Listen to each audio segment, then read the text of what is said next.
What is up, everyone? Just testing my mic real quick. Cool. Mic seems to be working. Alright. So, what we are doing here, I am starting a Dynasty mode after having tested it out through a few different Dynasty playthroughs, testing out the settings, the way the Dynasty works, stuff like that, trying big schools, little schools, just kind of trying to get a hang on the mode itself. I think I've gotten a decent one. I'm still figuring some things out, still nailing down my opinion on best route and strategy for recruiting. I'm not the greatest at the game. Definitely in the actual gameplay, I am a mediocre player at best. That's fine. I don't need to be the best player in the world to play the game and have fun. But we're just gonna sit here and have fun. So to go over with you real quick, the why I'm you see right here the Hawaii Rainbow Warriors. Trying to decide what team to start with and to start playing with every game, which is something I have not done, where I've done a Dynasty where I play all the games. I went to a random wheel that had all 134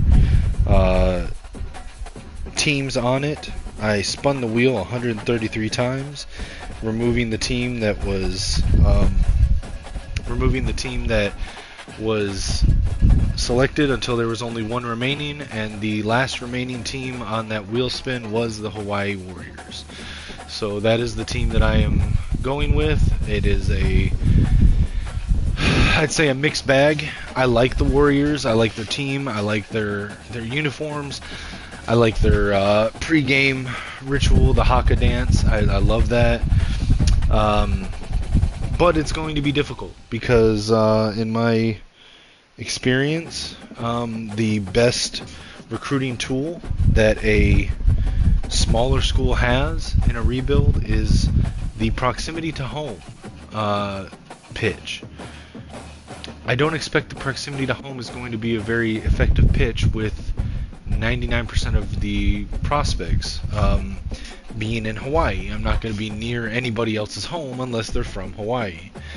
So it's going to make things a little bit more difficult, but it's okay. That's what we're going to do. Now, this is not a Hawaii Warriors rebuild. This is a Dynasty mode with a coach. I started as an offensive coordinator. I'm going to play as the offensive coordinator of the Rainbow Warriors. I'm going to look at my options for new jobs each year.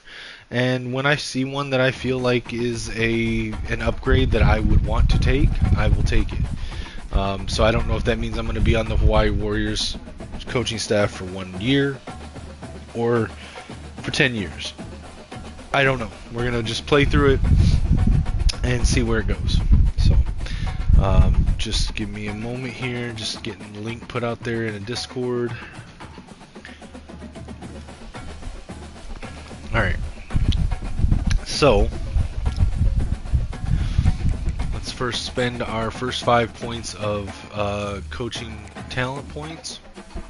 I'm going to go with recruiter first. And I'm going to put my first point into offensive line. I feel like for the 5 points that I'm spending, this affects the absolute most number of positions and players that I might be recruiting. So I'm going to get my offensive line up first. Alright, so for my coach, I went with my character name that I've used in pretty much every game that I have created a character in for the last 20 plus years, with the name Michael Blaze. I've used that in every game from pro wrestling to basketball to football for the last 20 years. That is my primary character name. It's a little cheesy with the name Blaze, but you know, in my defense, I was 16, I think, when I first made him. I thought it was cool, and the name's just kind of stuck with me since then. So, for my coach, I went with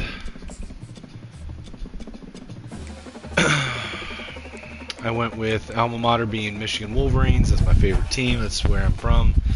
I went with the offensive playbook. I'm still figuring out my favorite playbooks in the game. The one I'm kind of favoring right now is Miami. It's an air raid with a pro-style backbone. I kind of like that. I put multiple defense, but actually I think I'm going to try the 4-2-5 defense. I think I'm going to change that to 4-2-5.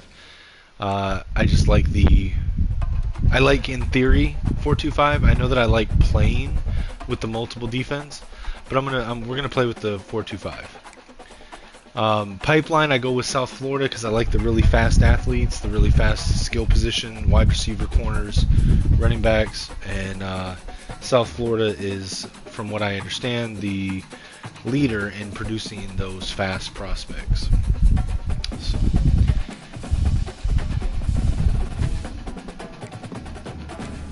Alright, let's look at our schedule. Alright, we've got a really easy game to start. Then we've got UCLA. We've got at Sam Houston.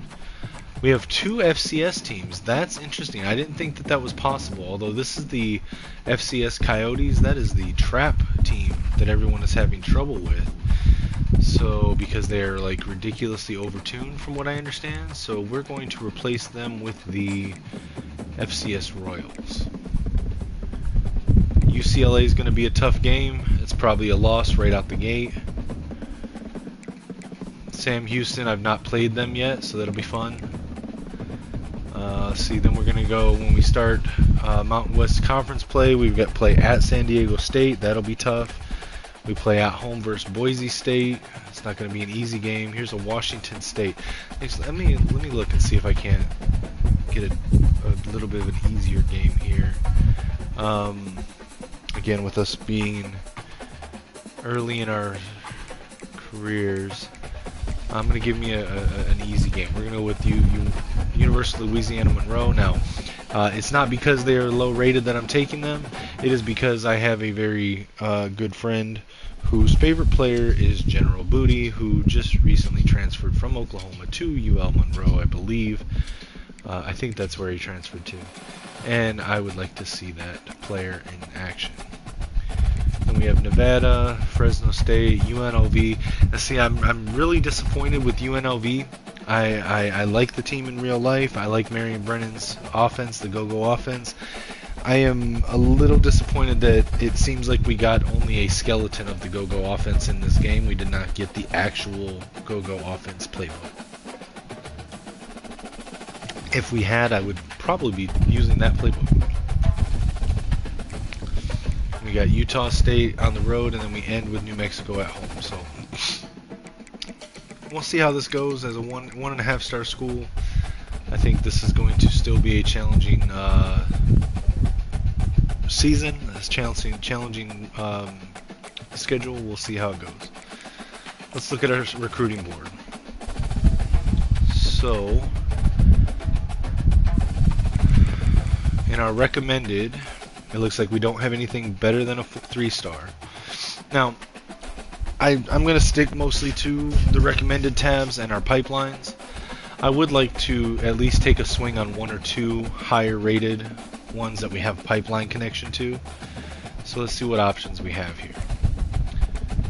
Here's one that we have 2 pipeline points in. It's a wide receiver from Huntington Beach, California. Deep threat, 5'11", 196. But he has a deal breaker that's championship contender. We're not going to be able to meet that, so he's off the table. So defensive tackle, his deal breaker is Coach Prestige. We currently have a B+. Maybe. Who's this guy? We got an athlete. Tendency says run stopper, so that means he's likely going to be either a D tackle or a middle linebacker. Looking at his height and weight, I'm going to say he's probably more of a linebacker. Or a defensive end, maybe.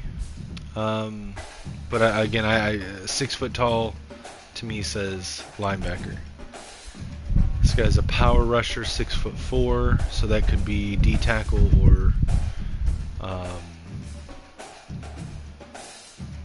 or defensive end or outside linebacker. Let's see, we got a 4-star tight end, vertical threat from Yuba City, California. Again, these deal breakers are coach prestige.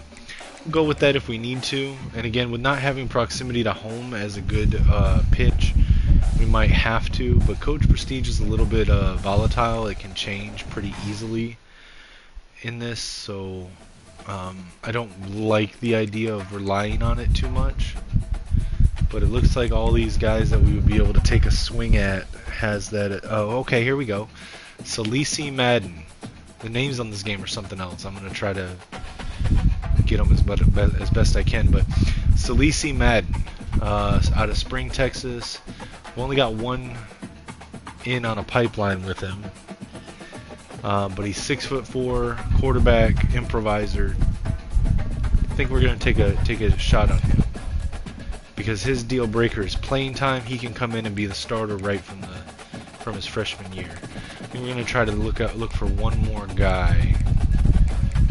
Who do we have? Let's see, Coach Prestige. Again, I want to try to stay away from Coach Prestige if possible. Here's one with playing time. Running back, elusive back. I personally like the elusive backs. Mario Souza. Out of Gilbert, Arizona. We'll take a shot with him. And let's see. Any others that look decent?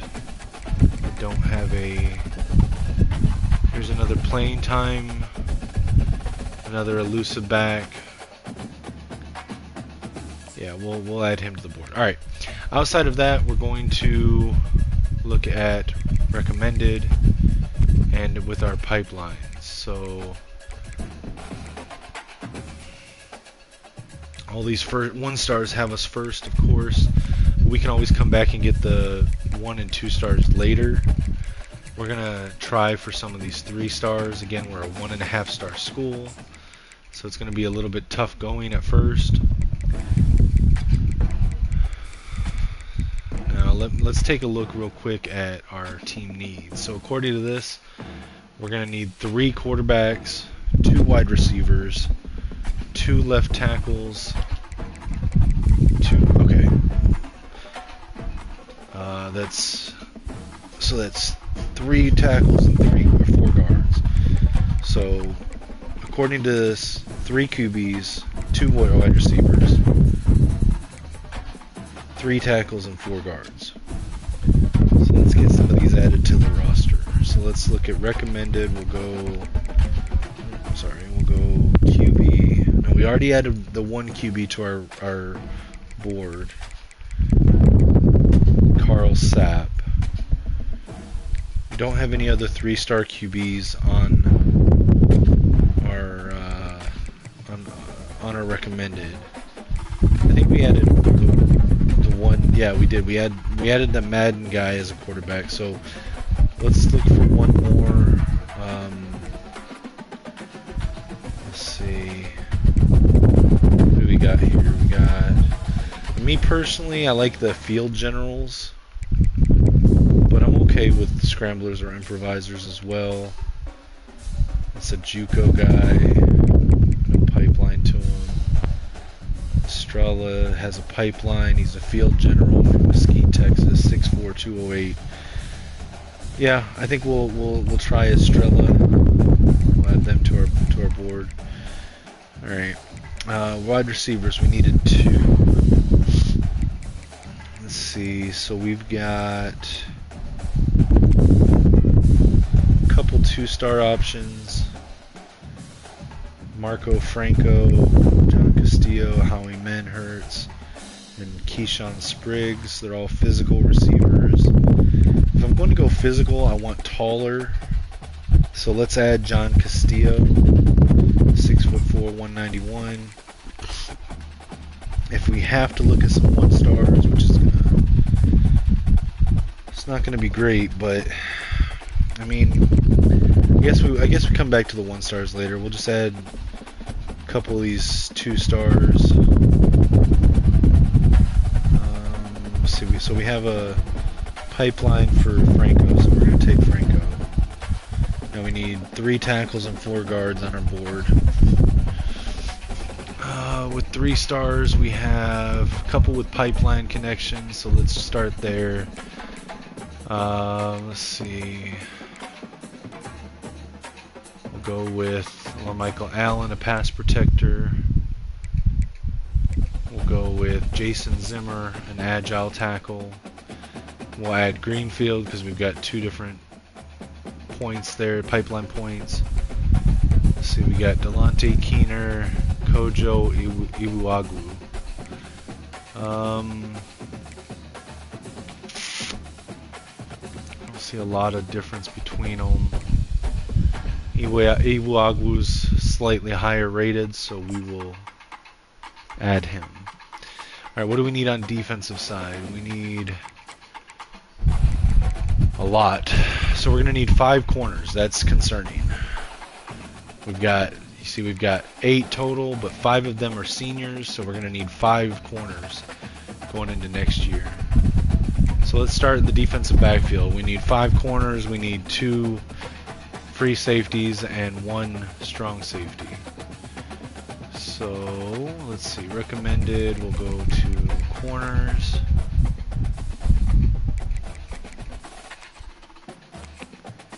Alright, we've only got 2 that are 2 stars. So we're going to go ahead and add them. Taj Leo and Salisi Soto. Both of which we have 2 points into pipeline. They're both from California, so that works.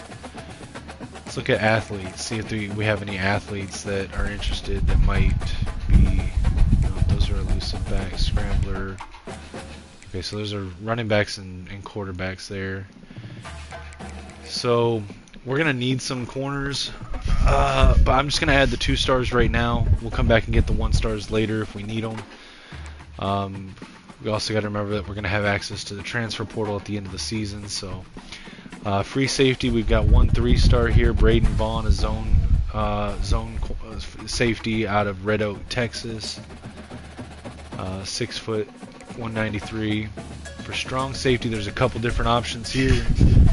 BJ Foxworth is run support. I like zone on my safeties. If I'm gonna have run support, I'd prefer him to be a free safety.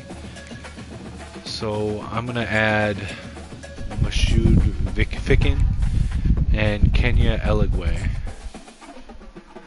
Ficken because he's a zone, 6'2". I like that. Eligwe because we have he's the only 3-star we have 2 pipeline points into, and he's a hybrid, which is a little bit better in my opinion than run support as a strong safety. Okay, so then we needed at linebacker, what did we need? We needed 2 on left, 1 on right, 2 in the middle. So 5 total, 2 in the middle. 3 outside, 2 in the middle. So for outside linebackers, what do we got? We've got 2 3-stars here, both with pipelines to us. Middle linebackers, let's see what we got. We got 1 3-star, Brian Algier. We'll go ahead and add him. Alright, and then what else do we have here? We've got... So on defensive line, we need 2 D tackles.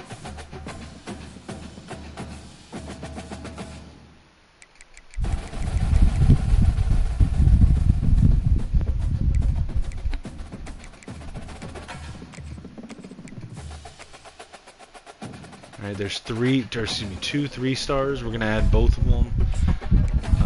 We need to... 1 is a JUCO. It's what it is. We're a 1.5-star school. We're going to have to take some of them.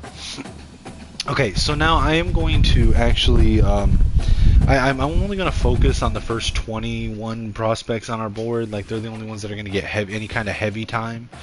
I will add more to our board just because you get a couple free interest unlocked if they're on your board for a week. But I'm not going to devote more than maybe 5 hours a week to any of them past the first 21, just to conserve our hours. Being a smaller school, we're not going to have as many hours, so I may not devote any time to them, but just to see what they are. So under recommended, looking at the 3 stars that we have here, I'm just going to add ones for that we might have a good chance at. Let's see if there's any 3 stars with us in their top 10. I don't think there are. I think we already checked that, and it was just SAP that does. So we'll add some. We'll see what if we have any really strong pipelines. We don't have any higher than 2. But this guy right here, this punter. Oh, you know what? I didn't look to see if we need a kicker or punter. We actually do. Both our kicker and our punter are seniors, so we do need a kicker and a punter. Good thing I remembered that. Okay. So for kicker,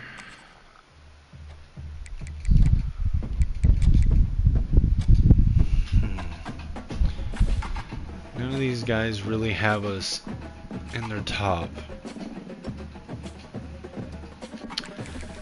I think, because I don't want to put multiple kickers and punters on my board, I think I just need to look at this 2-star guy. He's got us 5th on his board. He's from Texas. So we're going to take a look at Tyler Tongue. What a name. For punters, okay, so here's a couple 3 stars, and we actually do have some pipeline ins. So I think we're going to add Ahmad Joe. See where we can get with him out of Texarkana, Texas.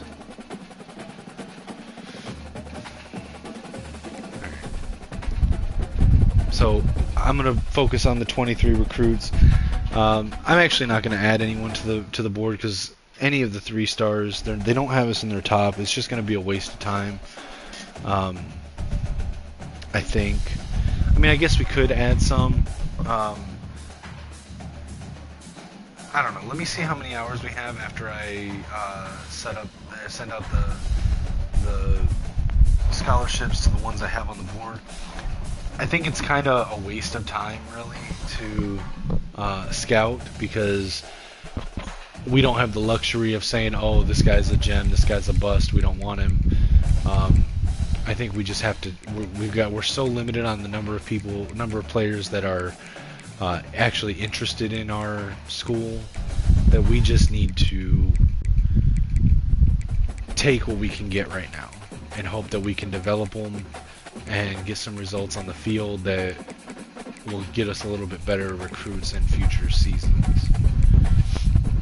So I'm just reordering my board, putting it from 4 stars down to 2 stars in order, because once I get the board initially set up, I generally do top-down recruiting, and I want to focus on the best prospects to get the extra attention first. Alright, so first thing I'm going to do is go through and just offer scholarships to everyone. In the preseason, you can't really do any kind of pitches or anything like that. The only thing you can really do is offer scholarships and scout. Again, I think scouting's kind of a moot point here.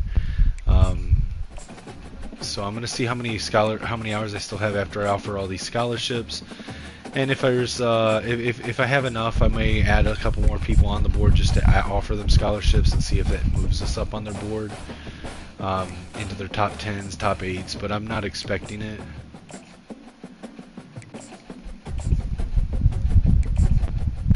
But I'm going to focus on these 23 prospects first. I think we'll be lucky if we get 15 of them. Again, as a smaller school, this is going to be a lengthy bit of a process here. Give me a second, I need to move over into a chair that gives me a little bit better back support. All right.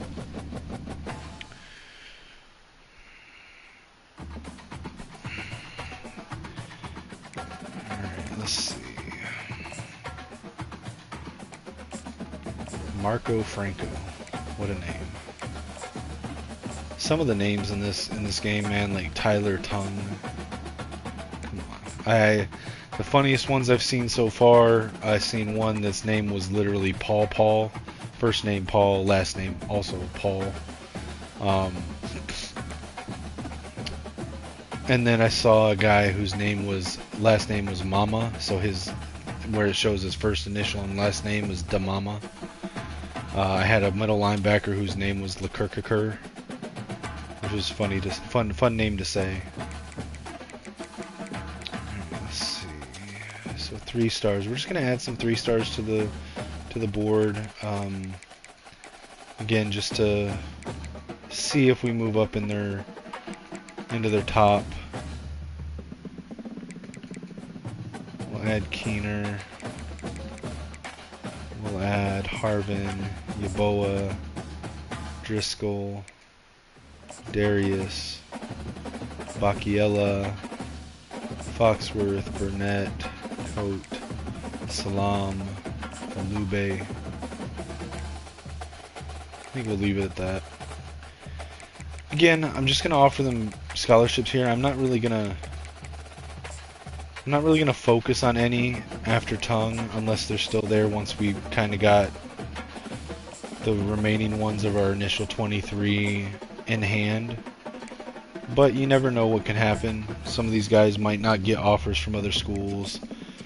So we'll see.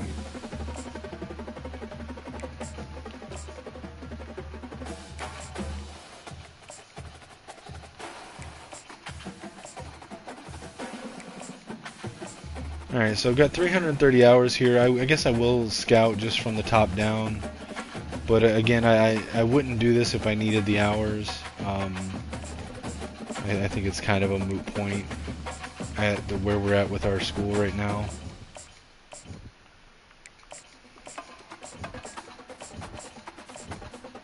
Let's see, was there anything remarkable about these? So, again, these are long shots right here, so I'm not actually expecting to get them. But some decent abilities here. This elusive back has 91 speed, 92 excel. That quarterback has 88 throw power. It's not great. But let's see. Calvin Eichenberg, 91 speed, 91 excel. We got Carl Sapp, potential quarterback. 92 throw power is good. 89 excel and 90 speed. Wow, he's actually pretty nice. Well, Michael Allen, he's a gem of a left tackle, so we will move him up on the board.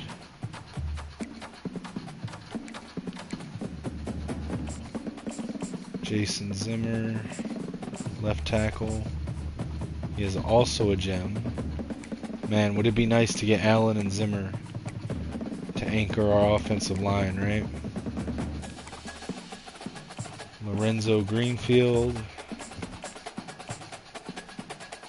We got tackle Kojo Iwuagwu. We got our free safety Braden Vaughn. Strong safety target Mashoud Ficken. What kind of name is Mashoud? Is that Middle Eastern maybe? Strong safety Kenya Eligwe. And we are out of hours, but we found that he is a bust. Again, can't be too picky. I'm just going to move him down the board a bit. Kind of figure that a gem is if they're like, so for example, this guy's a 3-star gem, so I consider him a high 3-star, low 4-star prospect, whereas the bust that we just had I would consider a low 3-star to a high 2-star prospect. Just kind of how I treat them. Maybe your experience differs, but we're out of hours, so we're gonna back out now. We're gonna go ahead and advance from through the preseason into the regular season and start there. All right, so it looks like we already got locked out of a few different schools, or excuse me, a few different prospects. Let's see. Got locked out of John Dowling. He's the only one within our top 23, our initial 23.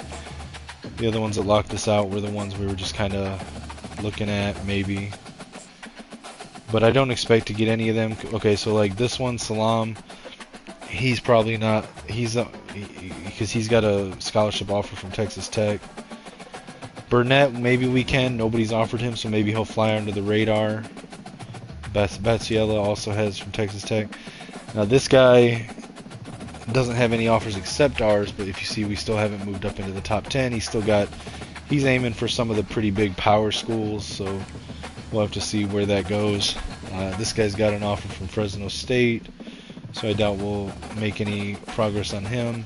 This guy's a lot like the last one was, so we'll see where they go with this. Let's see, at the top of our board, we have not moved into the top on Madden. We're going to try to make a play for him. They have not. Nobody else has offered Souza yet, so maybe we'll be able to move into his top 10. Same thing with Calvin Eichenberg. Maybe reach on a couple of these 4-stars. It looks like our gem tackles, one of them is getting a lot of interest, so it'll be pretty hard to compete with Arizona, Oregon, and Utah. But so I expect us to get locked out of him, but we'll see where that goes. Zimmer, though, nobody else has offered him yet, so we'll see if we can move in. Sapp, I like this guy as a potential quarterback, and we are number 1 on his board now. Looks like we're going to be competing mainly with Nevada. Lorenzo Greenfield has an offer from Texas Tech and us. Texas Tech has a pretty big pipeline lead on him, so he's probably going to end up going to Texas Tech, but we'll see what we can do with him. Kojo Iwuagwu has a lot of offers. I doubt we're going to make much progress with him. We're probably going to get cut out here in the next week from his top 8. Braden Vaughn. Again, I think Arizona's making a big push for him. They've got a big pipeline bonus to him. So he's probably going to cut to top 8, and we likely won't make the cut next week. Mashoud Ficken. Nobody's offered him yet. He's aiming for some pretty big schools, but since nobody's offered him yet, we'll see if we can't squeeze our way into his top 10. Same thing with Donnie Steed. Daniel Sermons looks to be pretty highly recruited, so we're probably going to get locked out of him pretty quick. Brian Algier, same thing here. He's really only being recruited by Oregon and Washington, but those are 2 really big Big Ten schools, so expect to get locked out there. Looks like we're going to get locked out here as well, even though we're apparently the only one that has offered him. Ahmad Joe, punter that we're going after, no one else has offered him, so we'll see if we can move in. Eligwe, we'd be competing with Arizona and Boise State. Looks like they've got a decent lead, so we'll probably get locked out. San Diego State on this guy. We'll see where we can come in on Estrella. Looks like we're the top school on John Castillo's board. Marco Franco as well. Taj Leo, we're number 2 behind UCLA, but we're the only one that's offered him a scholarship yet. So, Soto, I think that's how you pronounce it. Soto. Looks like we'll be competing mainly with San Diego State for him. Tyler Tung, the kicker that we're looking at, we are in the lead. Not by much, but again, we're the only one that has offered him a scholarship, so we'll see what happens. Those are the main ones that we're looking at. Again, I'm going to ignore everyone after Tung until we have a surplus of hours, if any of those are still there. But we're adding them simply because we added those extra ones simply because if you look, we will get, just by having them on the board, a couple of their motivations will open up, so that if they do develop into a targetable prospect for us, that we can actually have a shot at them. So, alright, so I'm just going to start off. I'm just going to go down the list. I'm going to start them off with the lowest. I'm going to build it top down. Again, I'm still nailing down my preferred strategy for recruiting. Trying out a few different things, but we're kind of limited on what we can do with only having 400 hours to work with on a weekly basis. So But we want to get at least a little bit of a baseline working with each of these guys. As we get locked out and take guys off our board, we'll be able to reallocate those points to the ones that are actually showing interest and responding to our influence.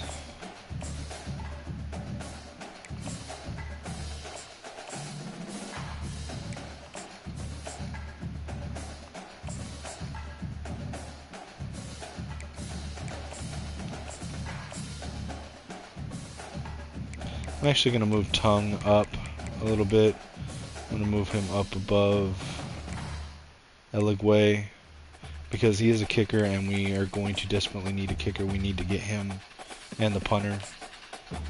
So I don't want them to be, last on our list and getting the bare minimum. So our cutoff for right now is going to be Soto.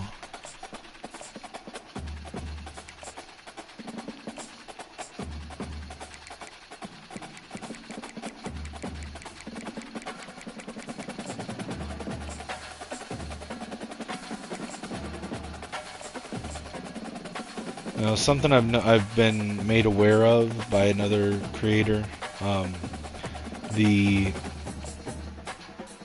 would think, looking at the maximum influence that is possible with each one down there on the bottom right, you would think that the best way to do it would be to not use Send the House unless you're desperate to try to get influence with the guy. But apparently the influence indicator down there is not accurate. It does not have anything to do with that. It literally is simply that the amount of influence you get is based solely on the number of hours. So you get about twice as much influence with Send the House as you do with Contact Friends and Family. So that's going to make me have to sort of re-examine how I approach it, because I was only using Send the House in extreme cases where I was, looking at possibly getting locked out of a prospect that I really wanted in the next week or two. I may need to start focusing on that more, but again, as a smaller school, we can't really afford to do that often,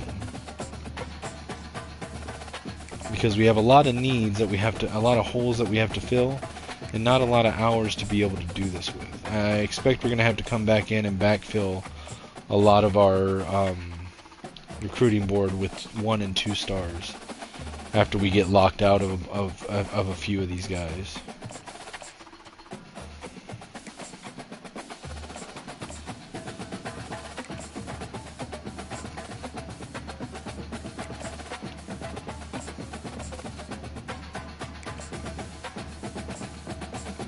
See, I've only got 15 hours on each of these guys that we're targeting, and I'm already down to 70 hours left.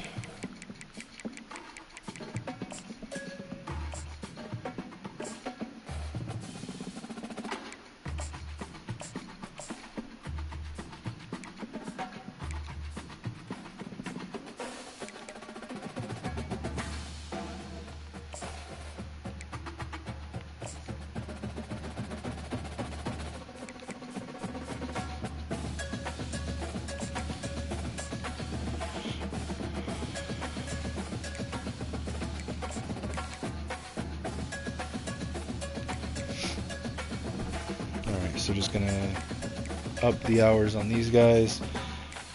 And again, we're probably gonna get locked out of a few of them. That's fine. It's gonna happen. It's gonna happen a lot with a 1.5 star school, but we'll see. So let's get ready to jump into our first game. It's gonna be against FCS East, the Astronauts. Again, just to reiterate, I am not great at this game. I'm actually pretty bad at this game. So it is entirely possible that with a 1.5 star school, I could lose to an FCS team. But we'll have fun with it, so why not? Let's take a look at what kind of uniforms I've got for Hawaii. So we've got the all black. That's kind of cool. It's got the state of Hawaii on one side, the H on the other, and I can't tell the design. I know the design down the middle, where the stripes would be on other helmets. I know that's got a name. I think it's similar to what's on the side of our pants, but I don't know the name of it. If anyone knows the name of what that's called, by all means, please put it in the comments. because I would love to learn that. And we've got a white and black version of the same thing with green numbers, green lettering. Current home option, we've got black top, white bottom. Away option, we've got the all whites with the black helmet. Okay, so some decent choices here. Let me see. Yeah, it's just the 2 helmets, just the 2 jerseys, just the 2 pants, 2 socks. We do have some different cleat options. I think I do like the black and green cleats, so we'll go with that. And then, alright, let's go. Now this is being played on All-American with some customization to the sliders, just personal preferences mostly, but also testing out sliders because I am running a PS5 Dynasty, and I'm trying to nail down where we're going to have the sliders for that Dynasty. A lot of the sliders are based off of the sliders we used in our Madden leagues, with some slight tweaks for the college game. A little bit disappointed that we don't get to see the Warriors do the Haka dance. I would have enjoyed them putting the Haka dance in the pregame for the Warriors, but you know, beggars can't be choosers. I'm glad we got the game. Maybe they'll put it into the next year's game. Alright, so we're gonna receive it first. Let's see.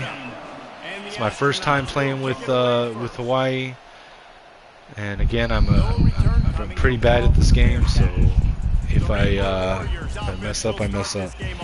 So that's gonna be our receiver. Alright, so let's take a quick look at our depth chart. Just get an idea of who's on Hawaii.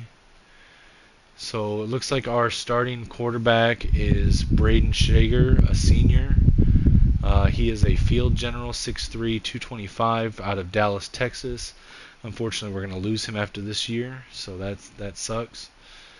But alright, our running back, our best running back is Cam Barfield, an elusive back.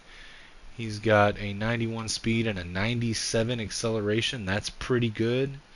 I'm not going to argue with that. I like that. Cam Barfield is a sophomore, so we're going to have him for at least another year, hopefully 2. 5'7", he's pretty short. 190 out of Las Vegas. Fullback, we have a running back playing as fullback. Landon Sims seems decent at the position according to the overall here. Wide receiver, we've got Stephen McBride. Let's see, 91 speed, 93 excel. We've got Pofele Ashlock, 89 speed, 91 excel. But behind him, we've got this guy Koali Nishigaya. Again, if I'm butchering the names, I apologize. Especially some of these Indonesian style names, I may not get correct. I apologize, but I will try my best. But there's no offense intended if I mess up a name. I'm thinking I might actually move Nishigaya to the outside because of his speed and play Ashlock in the slot. Maybe I'm off on that. If there's any Hawaii fans that watch and want to put in the comments if I'm setting this up incorrectly, by all means, please let me know. I do plan to play this season out and potentially more seasons with the Hawaii Warriors, but I don't know much about their team in real life, so I don't know how many of these guys are real players and what are not. So, but I think I'm going to go with Nishigaya on the outside with McBride. Tight ends, we've got Devon Tuaefa, 75 overall, vertical threat. I like that. He's out of Honolulu, a hometown guy. 6'5", 200 pounds, good size for tight end. Our offensive line is not the greatest. We'll make do with what they have. Let's see, what are their specialties? So I've got a pass protector on the left, power at guards, agile center, agile right tackle. Okay, I can influence how I play or play call, run plays. We'll see how that works. For our defensive ends, we've got Elijah Robinson at left end. He's a power rusher. Tariq Jones. He's a run stopper at right end. Okay. Looks like we've got a decent guy on the bench on the left side in Bob Kidd. I like that. Outside, or no, sorry, defensive tackles. We've got a few decent ones here. Looks like we've got a three-man rotation with Deion Washington, Kuau Peopa, and Daniel Williams. Looks like they're all upperclassmen, so we should have some stability there in the middle. That's good because I like to rush from the middle of the line. Again, personal preference and why we're trying the 4-2-5 scheme. Let's see, we got Jalen Smith at left outside linebacker, pass coverage linebacker. Looks decent. Middle linebacker, we got Logan Taylor, pass coverage middle linebacker, senior out of Harbor City, California. Again, looks decent. We've got Noah Kemma off the bench, field general senior. So pretty solid there. Our right outside linebacker, we've currently got Warren Lafayette. I'm not sure. He's out of Minnesota, so he came quite a bit from Minnesota to go to Hawaii. That's cool. But it looks like an off-ball pass coverage linebacker. Our corners. So I remember looking when we looked at our team needs, and we've got 3 seniors that are all graduating. So it looks like we're going to be losing Cam Stone, JoJo Forrest, and Devin King. It's nice to see that we have a sophomore here that's a pretty good standout as our number 2 corner, who will be our number 1 next season. And it looks like we got Fabian Ross biding his time, waiting for his chance, and he'll likely be the other starter next season alongside Stone. Although, look, we actually have a couple of our wide receivers who could play 2 ways. And they seem to be pretty good. Why don't we try that? I've not had a team that we had players that could play both ways.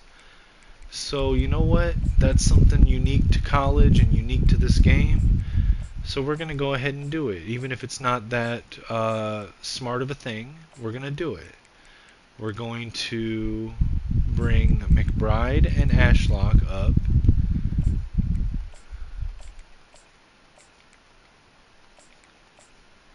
Okay. And we will put Palmer in our slot corner. Well, we'll put him here, but we'll put him in slot under specialists. We're going to try that out. I'm interested to see how that works and how it affects fatigue and wear and tear too. So we'll see. We got I'm not sure how to say that. Is it Mekepe? I'm not sure. Again, if anyone knows how the correct pronunciation of that name, let me know. Looks like we've got 2 decent starters at free safety. We've got Justin Sinclair and Mickey Pay. And at strong safety, we've got Peter Manuma, who looks like a stud. Our kicker and punter leave a little bit to be desired. Who are our kick returners? Looks like Nishigaya and Mokiao Atimalala. Again, I apologize if I butchered that name. Malala. Let's see. Punt returners are Nishigaya and Barfield. Let's see.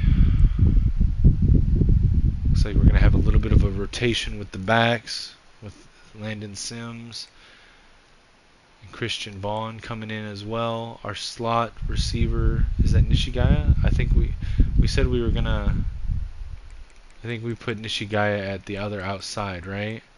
So who did we move? Ashlock. He would be our slot receiver.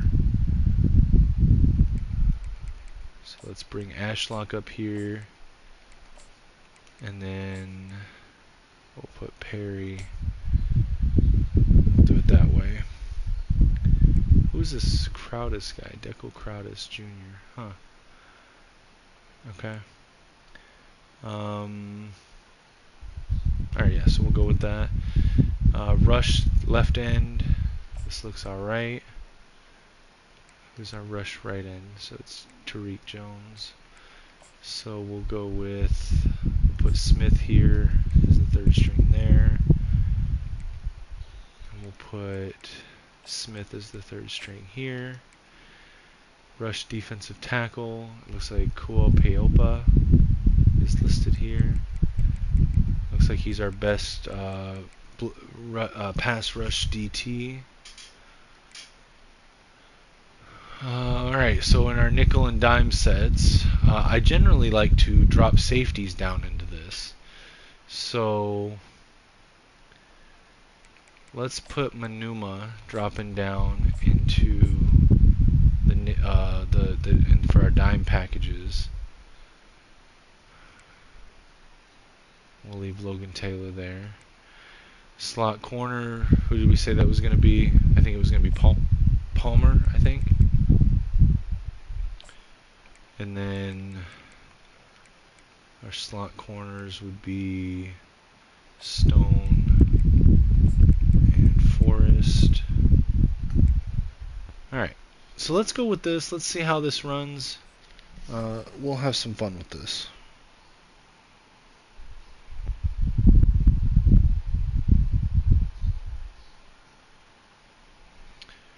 Alright, here we go. Ready to lose to the Astronauts. Yeah, he's a guy you got to keep your eye on. Start with a simple run play. All over the field in this game. He can play in the slot, he can play out wide. He can run the entire gamut. Looks like they're running a 3-3-5. Oh wow, this guy's fast. Wow. Barfield is lightning out there. Now again, keep in mind that this is an offense that was built for a run and shoot style offense, and I am implementing a pro style air raid offense. So some of these guys may not be great fits for this offense. We'll see how it goes. A bunch of yards on first down, make that second down really, really manageable. That's a great job by the offense. With them running 3-3-5, I think I'm gonna keep running keep trying to run it. See how effective we can be. This defense will try to force a fourth down on 3rd and short from the 45. Man, Barfield is fast. Finally run out of bounds, but he has his offense rolling with a first down. The Rainbow Warriors are moving quickly down the field. Now, I'll probably get stuffed here, but this is one of the most broken plays in the game, I think. And the fact that the game counts it as a pass play is nuts to me. Because the only thing that makes it a pass play is that you kind of punch it, like hot potato pass it to the receiver going in front of you, instead of handing it to him like a handoff. Right now, this defense, they take a lot of pride in stopping the run. Let's keep our eye on them. This might not be a good. I'm gonna audible out of this. I don't like that set. Wants to throw. It's Shager. Unloads to the wideout. He's got it, and he will score. Touchdown, Warrior. All right, McBride. McBride's a weapon. McBride is a weapon. Take care of the football, make some plays in the passing game. This offense looks like they're going to be a really hard one to stop. Made a clean cut, a good pass, and broke the tackle to get the touchdown.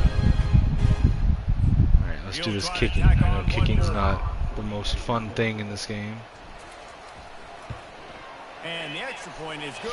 I'm interested to see how the dynamic crowd attendance goes, because you look at the stadium, we've got a pretty nice and a pretty big stadium for a college team, but I'd say it's what, 30% full? Let's see if we start winning it all, if we can fix that a little bit. He was looking for some running room, but not much to be found as he stopped at the 18. The Astronauts offense will have its first possession. All right, so it looks like our standout on defense is our middle linebacker. Let's set our defense. So I'm going to set defensive play call flip on. I like to set cornerback matchups by speed. Option read, I like my first guy to key in on the quarterback, second guy to key in on the pitch. We're going to go conservative for more sure tackles. We're going to set our zone depths to 25, 20, and 5. We'll adjust that as needed. Now they're running with 3 running backs and 2 wide receivers. So let's go with the WS blitz. I'm not sure what WS is. Someone let me know in the comments if you know. Give to the fullback. You'll take this every time. 5 yards on the first down. They got 5 yards on that. It's a good run play. Let's go. Let's go with the strong safety blitz. Well, of course you like the fullbacks because you wish you had been a fullback. Some wanted to make you a fullback, and you were great. Could have been even greater. Only got 2 that time. That's good. What is that? What is that meter on that play? I'm curious what that means. Oh, it's the timeout. Never mind. Okay. So again, trying to use the same settings that we're going to use in our Dynasty League. We do have a 3 play call cooldown. So that's what that was. All right, so we were able to get him 3 and out, force him into a punt. The astronauts will send out the punt unit. Let's see if he can help the coverage team out with this one. Fair catch it. Oh, I hit the button for fair catch, but it didn't do it. Okay. All right, let's try this wide receiver screen. Let's see how this works. So it's going to be a pass to Nishigaya. I keep wanting to say Nishigawa. Oh, that's not good. That DB sniffed that out and was on his way to make the play. I didn't even see it. All right, let's try to get some of those yards back. Yeah, so I got to find a way to disrupt it. I got to find a way to maybe be more aggressive, maybe blitz, mess up this rhythm they got going. They can rely on this guy to pick up solid yards when they need it, and he's out to the 43. Some third down conversions tougher than others. This one, a long one on third down from the 43. Just trying to get the first down here. We're able to get it. Nice pick up there. Gets him the first down and sets him up at the 45-yard line. And now a fresh set of downs for this offense. Off play action on first down. Fires to the wideout. Finds a man on the left. And they explode on that one. And they've got Bride again with the clutch catch. When you're going to run a comeback route, you've got to sell like you're going to. I like those comebacks. Comebacks are clean on this game. Really making that corner think he was running deep down the field. So we got the corner to turn his hips, turn his shoulders. Had a hole and it started to close. I kind of freaked out there. That's on me. If I cut back up the field, I think I would have been fine there. Again, I'm not a great player at this game. Hopefully I'm getting better, but I'm not great at it. Oh, come on. I tried to spin around him, but it didn't go. The running back didn't get much there. Nice job by the defense. You can tell they're focused. Okay, they're playing a tight set here. I don't like this. Let me see what options I have. Let's audible out of this. Let's go with an underneath route. Try to pick up this first down. I think I got it. I think I got the first down. I did. Okay. Got the first down. Shager's been pretty accurate so far. I'm liking this. Oh, okay. Got the spin. Got about, what is that, 8 yards? Okay. That works. Let's try a little misdirection here. They're probably thinking I'm going to go with a run. And got the touchdown pass.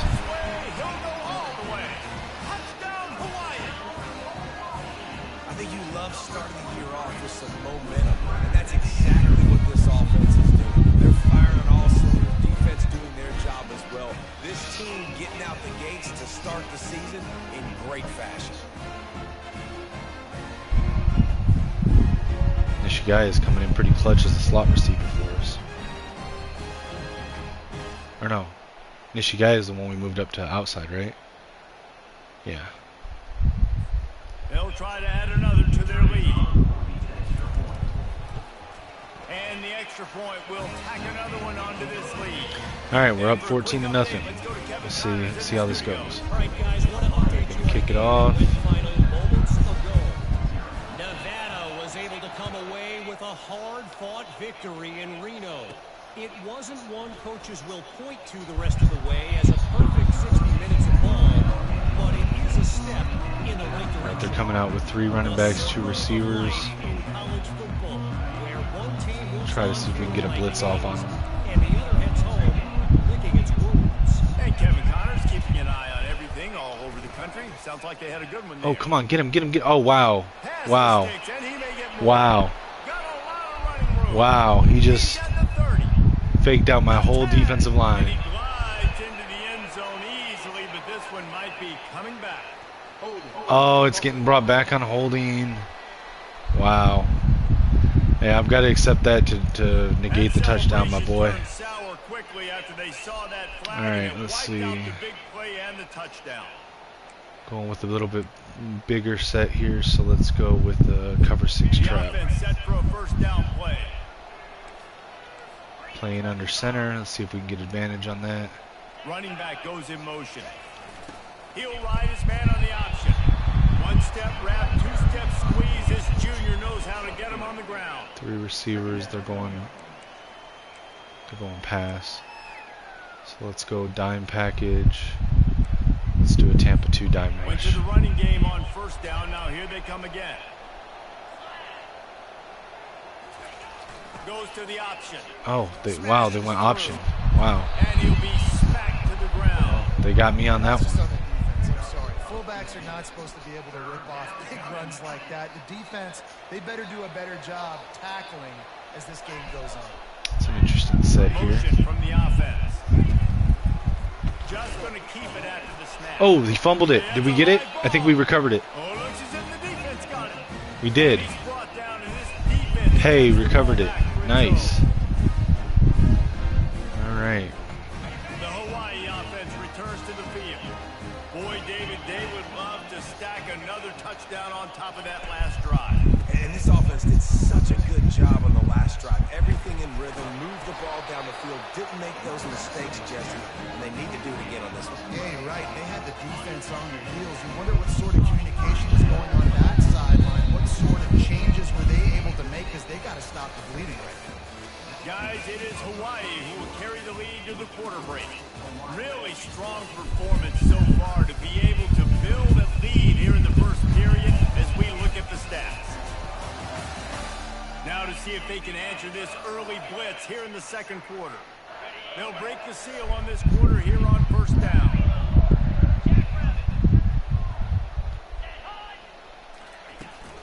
Might as well give it to him again. See if I can get around the edge. Oh, He's almost able to broke find off. a little bit of running room before they get him down. He's now up to 64 yards on the ground. A very productive first half here in the season opener. Operating in the red zone here on second down. Let's go, let's go, let's go. Oh, fuck. Can I take it? Ah, I tried to take advantage of that pancake block. Wasn't able to. Let's see if I can punch it in. See if I can punch it in. They've only got 3 guys on the line. I think I can punch it in. Get the first down, don't mess around. Let's go, let's go, let's go, let's go. Oh, and I got it. Throws into the end zone. Touchdown, Hawaii. The offense did exactly what it needed to do, getting the ball in field position like that. It's that killer mentality. You step on their throat, you keep your foot down. When you get opportunities like that, they are golden chances to put touchdowns on the board. The offense took care of business. And he made the extra point without problem. Almost ready to kick it away after scoring the touchdown. Here he comes from inside his own 5. This is probably the easiest game I'm going to have all season. So let's enjoy feeling like I'm good at the game for a while I'm able to. All right, again, he's under center. Let's see if we can catch him. See if we can catch him.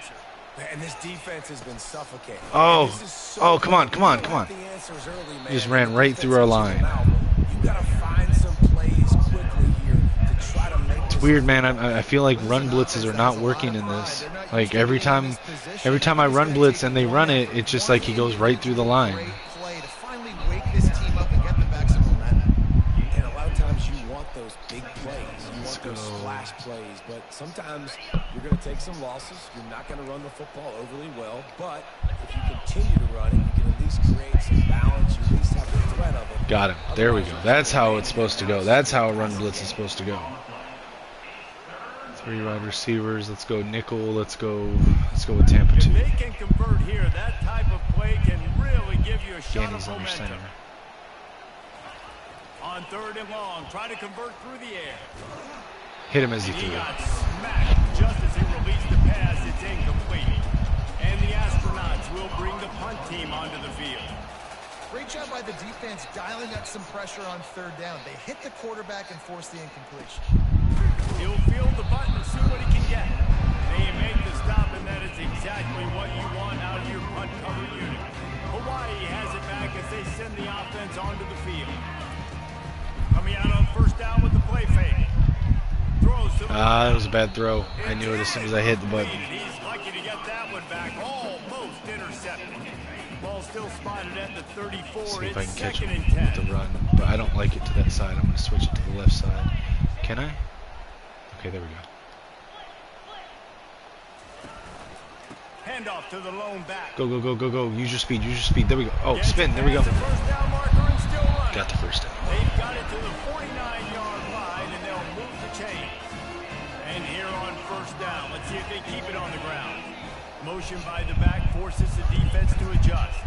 It's not a pass. Like that is literally. It's basically a handoff. You're just not reaching your arm out. Pick up and a 1st down for this offense. The Rainbow Warriors come to the line with a new set of downs. Wide receiver now comes in motion. Hand off from the shotgun. Go, go, go, go, go, go, go, go, go. Oh, come on, come on. Fuck. That guy was fast. Plays are the name of the game, and they get one here before the defense finally makes the stop.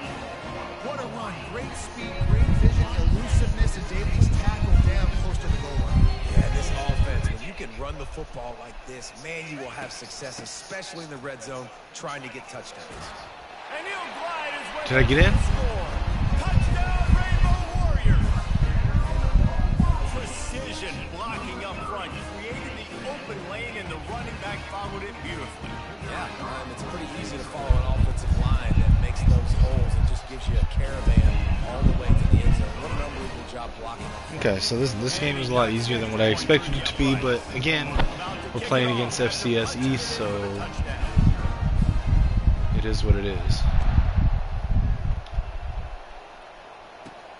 From inside his own 10, let's see what he gets. Not a lot of space to be found. Good hustle by the coverage team, and they stop him at the 21. All right, guys, so here's the offense back on the field again. They hope to be able to cash in on this drive, David, after having to punt it last time. Yeah, and I think this Get him. Oh, he's doing the option. Why did he just move the whole pile like that? That doesn't seem right. No doubt, too. Don't you just feel like there's a little bit more sense of urgency on this drive? That doesn't seem right that the quarterback would be able to move the pile like that. Moving the running back, trying to get the D to tip its hand. Oh, man, that guy's wide open. He's run out of bounds, but a big play on that one. Wide open on that one. Hey man, this fullback is that was a good play job call. Catching the football and then turning upfield to go pick up that 1st down. Takes the handoff. It's O'Neal. Got the 1st down and more. And after a nice gain, the runner to man, they're having some 1st down success to the weak side. Being able to run the football and create balance, and right here just chews up another 1st down. Gives you another chance to maybe continue to run the football. And I feel like this guy, too, is just an explosive play waiting to happen. Man, he just broke that tackle. Come on. And he's got it first. If you give this guy just a crease, he's going to hit it. And right now, he's doing some damage on this defense. Dude, what is going on? Suddenly we can't stop them all? Like, what is... I don't understand. We were good against them, and now we're not? It's always, you know what it is? It's a morale boost for everybody on the whole field. Everybody gets jacked up, and he finally gets to touch the football.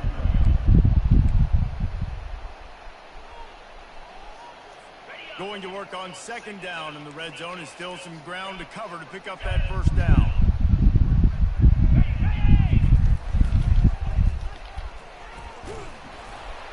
They bring him down, and he's going to lose a yard on that one.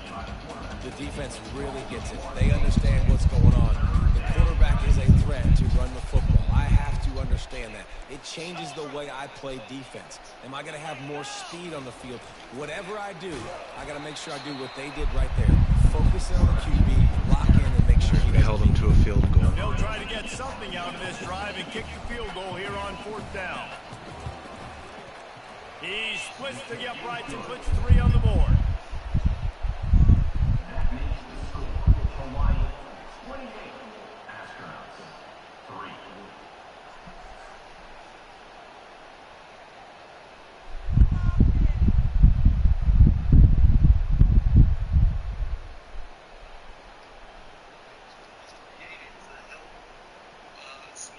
Be right back, guys.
Sorry about that, guys.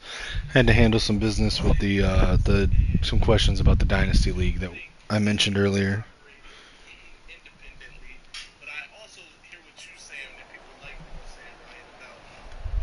After putting up a 3-spot, the kickoff unit set to go. I don't like returning kicks running out of the end zone. I feel like I'll just take the 25 yards. Ready to go back to work on offense. How about that blocking up front in that running game last time as they just walked it down for a touchdown, Dave? And the big boys up front doing their job. Opening holes, the backs making plays, everything. Oh, look out! He's at the 40.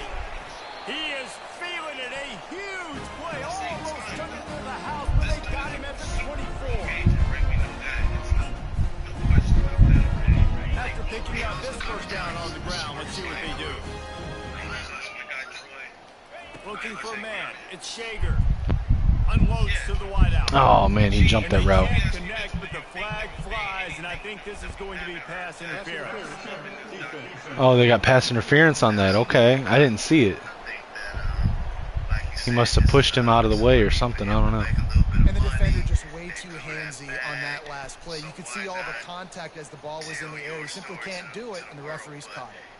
And the Rainbow Warriors will try to punch it in on 1st and goal.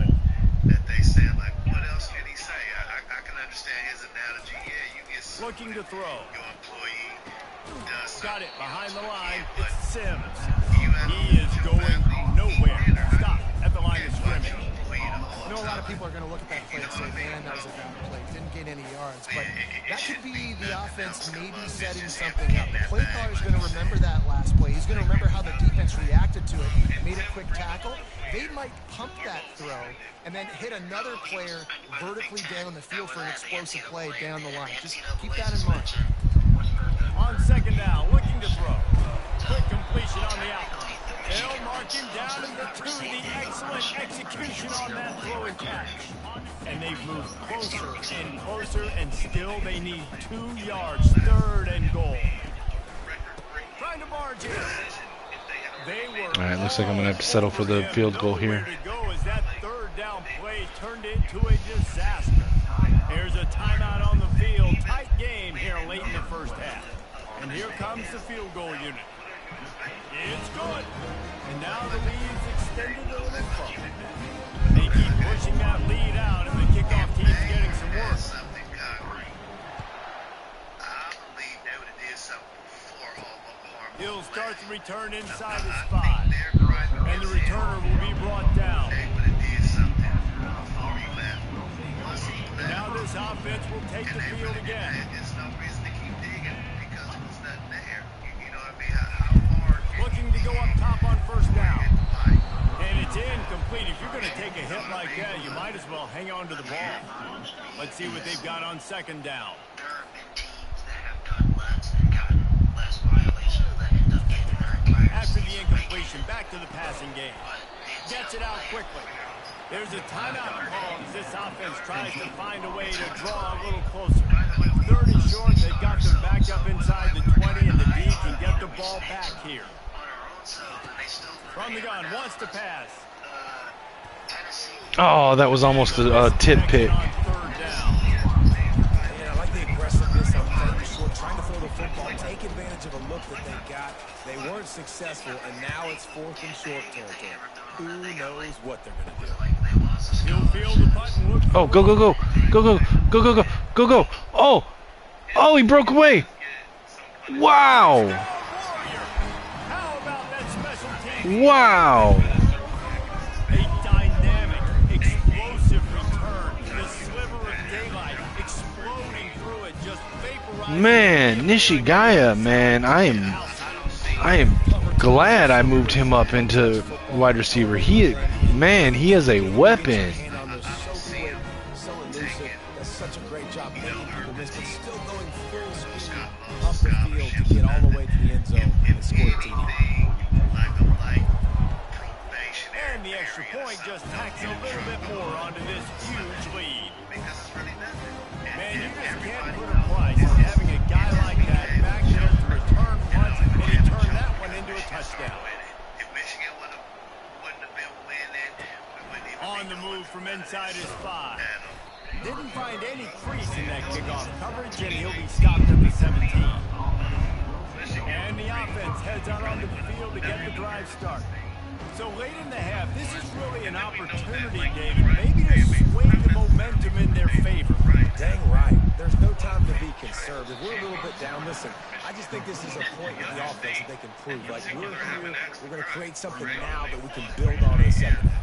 Coach said all week he wanted to be aggressive. This is a great opportunity to show that right now. At the end of the 1st half, try and generate some momentum, score some points before going into halftime. And he surges up to the 36-yard line, and they'll move the chain. That's the end of the 2nd quarter. That means it's time to join Kevin. And Cam Barfield, man. That dude is fast. I'm enjoying playing with him. Little dude's only 5'7", but man, he can jet. Talk about a first half from that dude out of the backfield. He's been a total game changer. And how many top plays moments have we seen on missed tackles alone? Video game moves from one of the shiftiest players in all of college football. And with that, let's say aloha once again to the guys inside Aloha Stadium. Thanks for that breakdown, Kevin. The Rainbow Warriors will line up to kick off and start the second half. And he takes this from inside the 5. He was looking for some... Man, how he spun through those 2 receivers, that was crazy. Or 2 coverage guys, that was crazy. What could go wrong did. The first half, and they start this third quarter at the bottom of the mountain. Man, that was bad. That was a frying pan to the head. That was a TKO. It was awful in the first half. Flush it. I got to start doing something right. I got to find some positives. I get the ball first to start this possession, try to put a scoring drive together. The only thing you can do at this point offensively is just make sure your best players are touching the football as often as possible. Right? It is about the sign-stealing accusations or NCAA alleged violations for Connor Stallions. He was employed from 21 to 23. Obviously, what it does do is it coincides with Michigan's turnaround, right? Like that's the reason for the turnaround. It's not a coincidence, Phil. No, it is a coincidence. It just happens to be when he was hired, all right? Here's the thing. Thank you, G. Like, here's the thing, bro. You know how much would have to go into for that to be effective in the way that everybody's trying to say it's been effective, right? Not only would Michigan have to know the signs, right? Every sign, by the way, instantaneously. Then Guys, you got guys out of the portal. You put your faith in them to make plays. This is a time to go out and do it. After picking up a couple at 2nd and 8. and then they have To the ground with the back. He's dropped behind the line of scrimmage. That'll be a loss of 3. I think that might be an example of the running back maybe trying to do a little bit too much. Everybody wants to try to bounce the ball outside to hit the home run, but in college football at this level, you just need to do a better job taking what the defense gives you. They want to run this quarterback. And he's not going to make it. The defense denying him the first down. The astronauts line up to punt it away. He's going to try to flip the field with this one. Well, what that punt lacked in height, it made up for by being short. The Hawaii offense returns to the field. They had to settle for the chip shot field goal last time, Jesse. They'd love for this one to pay off bigger. Yeah, it just comes down to execution, too. Did a nice job out in the field, stalled a little bit once they got down to the goal line, so they just need to be a little bit more crisp here. Yeah, and listen, I think the first part was the most important part. You got to put the drive together first to get down there. Now, when we get down there, focus on execution and getting 6 points. Got the first down and more. And he's out of bounds after a terrific run and a nice pickup. And listen, if it ain't broke, don't fix it. I mean, I love teams that commit to the run, and when it's successful, keep running the rock. Yeah, David, I think this offensive line right now, they've got a ladder going. They're really sort of getting into the groove and flow of this game. They're just getting tremendous push at the point of attack. It seems like every single time they decide to run the ball. Looking for a man. It's Shager. He's got the back in the middle. Makes the grab, and it's enough for the first down before he's dragged to the ground.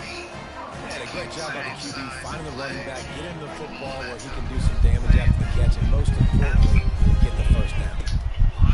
Comes out throwing on first down. Grab behind the line. It's McBride. And a quick completion, an even quicker loss. The defense was right there to knock him down. He wants to pass it on second down. Gets it out fast. That completion will take him inside the 10 to the 9-yard line. Can we see another catch by this guy. This defense is going to need to do a better job of tackling the catch. In coverage, I know they want to slap the ball away. But you can't do it and force the incompletion. You've got to at least make sure you're able to drag him down to the ground as soon as he catches the ball. Forges ahead for 1 to the 8-yard line. Defense rolls up deep in its own end on that last play. Now a 2nd and long coming.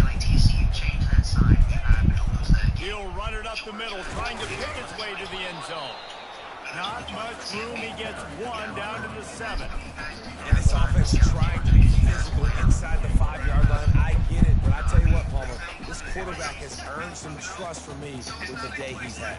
Yeah, right now he's thinking, put the game in my hands. I'm playing well, and I'm seeing the defense well. I see what they're doing from a coverage standpoint. Count on me to throw a touchdown here and help out our team. And they swarm him under. So the offense will try to punch it in here on 4th and goal from the 1. On the ground. Come on, I thought I had that, dude. He was going in and then suddenly just like veered off to the side. They are rewarded. Figured they would run the football. They did. Nice job getting some penetration and stopping that 4th down play. They're backed up. 1st and 10 from inside their own 5. Let's see if they can create some space. Dude, how? And that was a huge one that almost went to the house. The defense kept him from scoring. I want to have consistency in my run game. I tell you what, this is how you do it. You don't have to always make the big play, but if you give it enough time, it's like Novocaine. You keep feeding it, all of a sudden, boom, you make a big play off of it. You can tell the offense stuck with it, and they were rewarded for it. 3-snap motion in the backfield. Not a whole lot of room there. 3 yards maybe. 2nd and 7. Win with the running game on 1st down. Now back at it.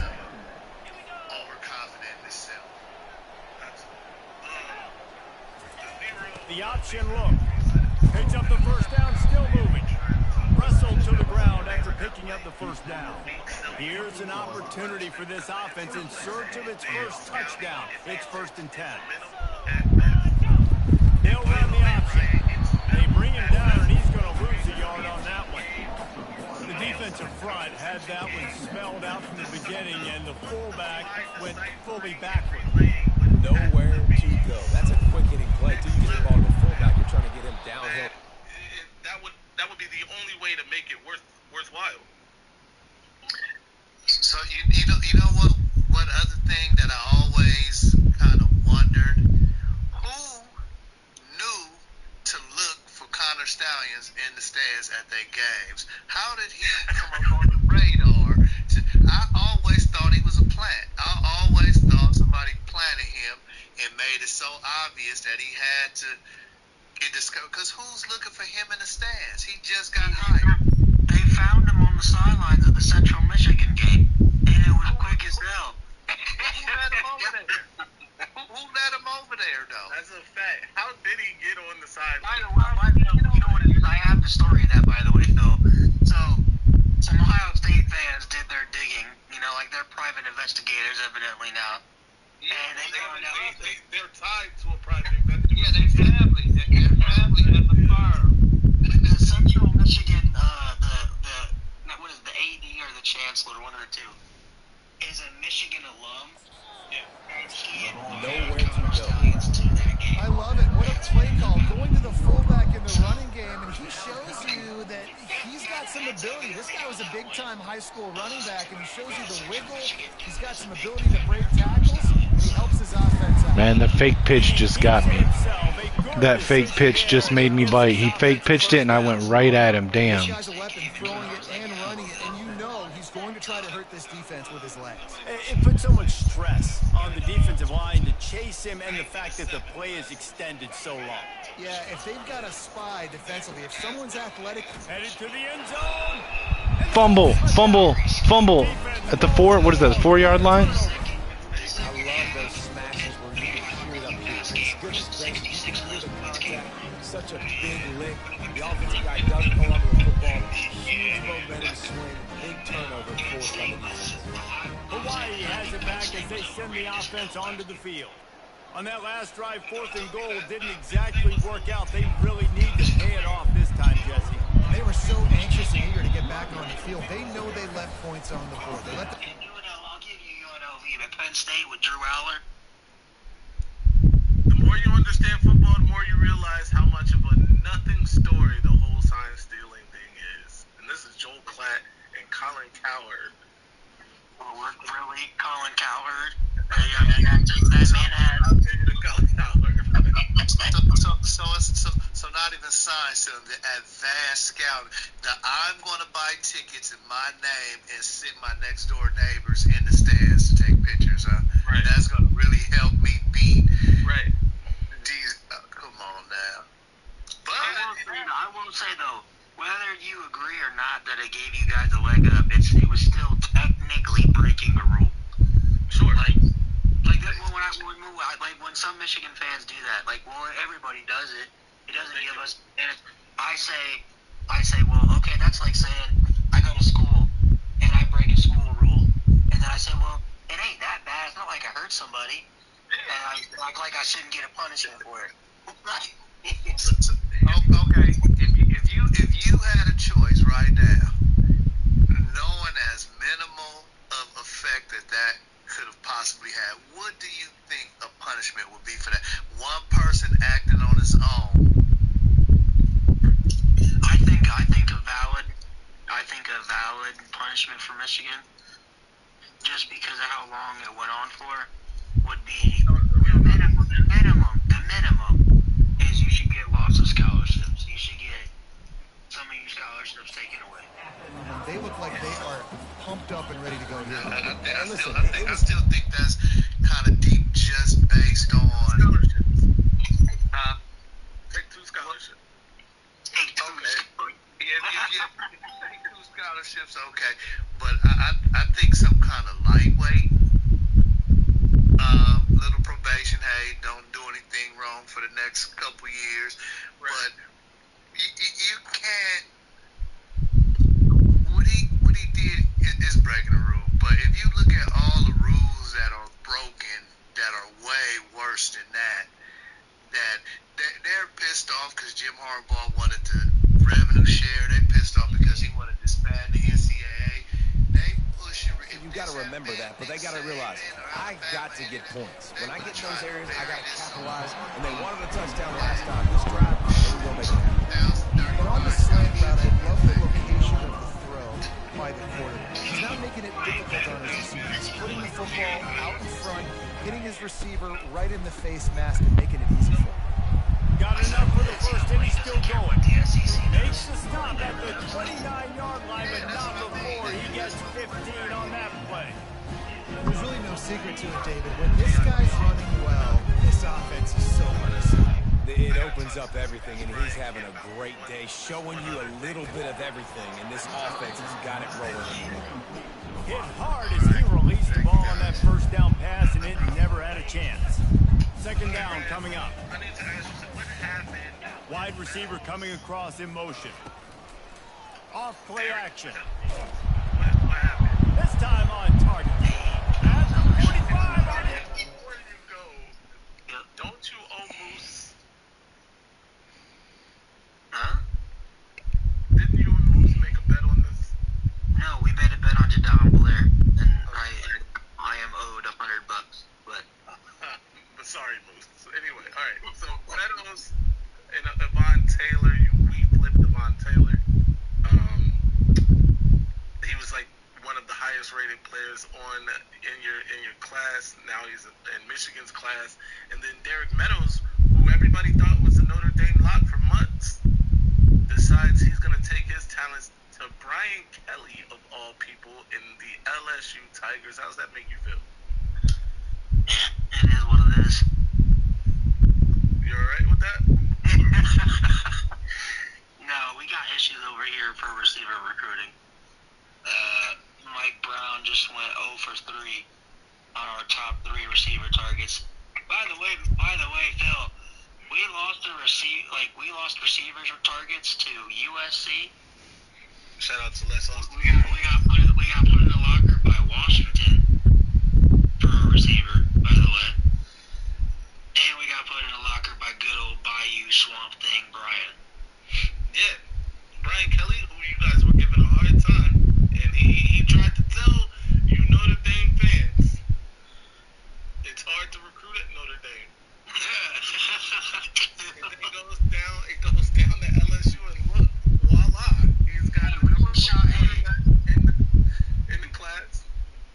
he had to shop down. We had to shop down a different aisle at Notre Dame. Well, us and LSU were shopping down the same aisle, I guess. I mean, he's winning. By the way, him and his family are eating well, and y'all just up there, struggling to put 11 people on the field on defense. Hey, we still got a top 10 class. For now. Oh, well, when we get Nathaniel Boateng and Matt we're gonna still be a top 10 class. You're not getting Nathaniel Boateng. Which brings me to my next segment. The barbecue at the Big House is coming up. It's a huge visitors list. I'm not gonna sit here bore you guys with everybody on that visitors list, but I will talk about a couple key targets, especially in the 2025 class. Wide receiver, top 100 wide receiver, Andrew Marsh, friend of the channel. I'm not sure if you checked that out. Really confident throw and catch there. Big pickup, and they have a first down. And the Rainbow Warriors come to the line with a fresh set of downs. Running to the left. Really nice stop there from this senior leader. And for him to go to Michigan, Andrew Marsh. I'm not even committed to you guys. Guys, it is Hawaii who will carry the lead to the quarter break. This has been a complete obliteration so far, as the third quarter stats will show you. So will the beatdown continue, or is this a comeback for the ages in store? We'll see as we start the fourth. Picked up 2 yards on that last one. They need 8 on second down. Got the first down. Looking for more. Ran right through the defender, and now he's still running. Touchdown, Hawaii! And the route is on. And this always is the debate of where you fall. It's your job to stop me, or I should get conservative. Because this offense obviously has had themselves a day, and apparently their day's not over. They're going to continue to keep scoring, and the defense better do something about it. I don't understand why Notre Dame will roll for him.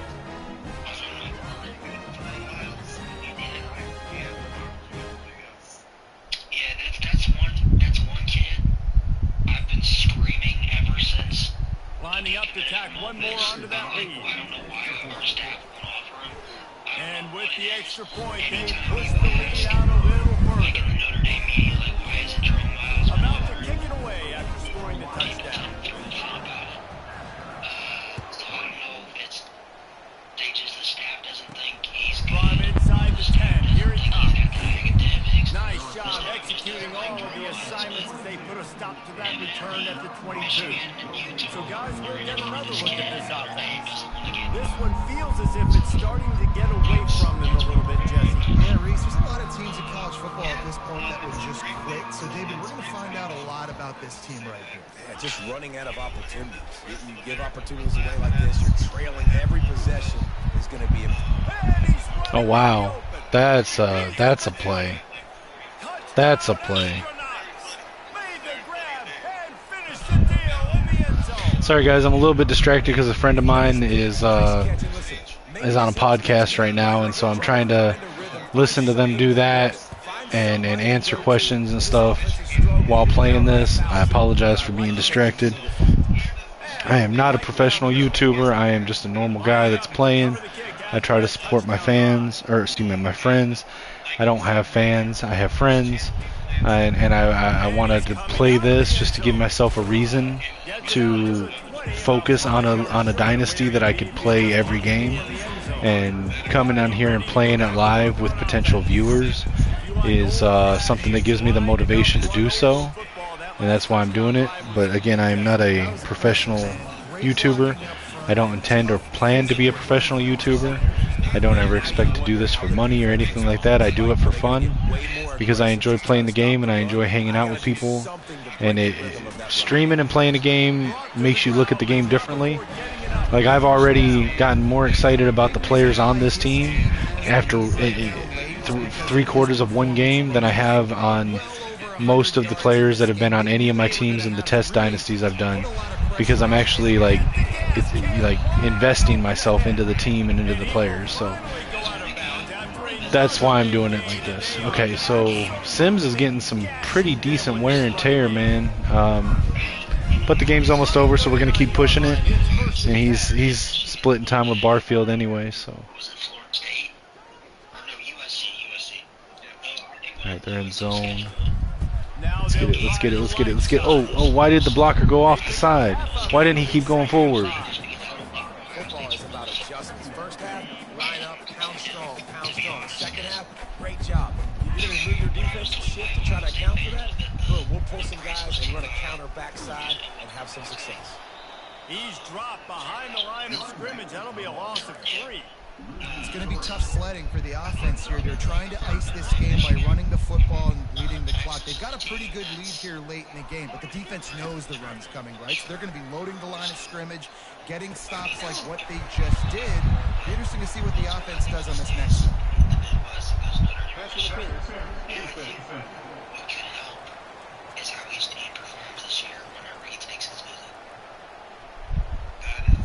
They say no thanks to that pass interference penalty, and they'll take the results of the play. On campus for some big games, there's the Texas game, there's Oregon, there's USC, which are home games. So the offense comes back out with a new set of downs after the penalty. Michigan State is in They've marched to the red zone, and here they go. And the physical play there forces the incompletion on first down. I'm a little bit surprised they're still throwing the football here this late in the game with this kind of lead. They're on first down, taking a shot, falls incomplete, but obviously they're still seeing. Oh, come on. He broke through the line, dude. He came out of nowhere. So they're letting it fly. This will be the 8th play of the drive, but a great opportunity for the defense to get off the field. Quickly complete. And he's not going to get there. The defense stands tall and makes the stop. He just didn't have a chance to get loose and make his way to that first down marker. I think fans get upset sometimes. Like, run your route past the sticks. So I shanked that. That's fucked up. Nice job by the defense. I messed that up. Where the sticks were and forcing the 4th down. Well, that's one the kicker would like to have back. That's a kick he should be making in his season. And let's see what kind of ball plays this offense has ready. They're going to throw it to start the drive. Moving out. And the pressure. That was a hell of a sack. And it's simply been that kind of day for this offense. They've had so many struggles. And at this point in the 4th quarter, you're trailing by a ton of points. The defense knows you're throwing it, and they're pinning their ears back, and they're getting after it. You saw it on that sack there. Michigan won on the field. Said cooking, son. That's right. That's what I'm doing here, man. that's what's up, man. We'll catch y'all in 2030. Yeah, right. Let's see if they can get out of their own way on 2nd and long from the 8. They were going at our recruiting class. Off the play fake. Oh, we got 50. Oh, my God. Akron has Caught in the backfield. It's made. They They make the stop, trying to pick up just a little bit at a time to get to that first down mark. You know, it's funny. I know running backs oftentimes are afterthoughts when it comes to the passing game, but when you think about it, this guy's been making people miss his entire life taking handoffs. So why wouldn't you try to get him involved in the passing game as well? You just saw in that last play how dangerous he is after the catch. And now such a tough situation. Late in this game, you're trailing, but now it's 4th and long. Like, it's one thing if it's 4th and short. This makes it even more difficult. You got to have something dialed up you feel really great about.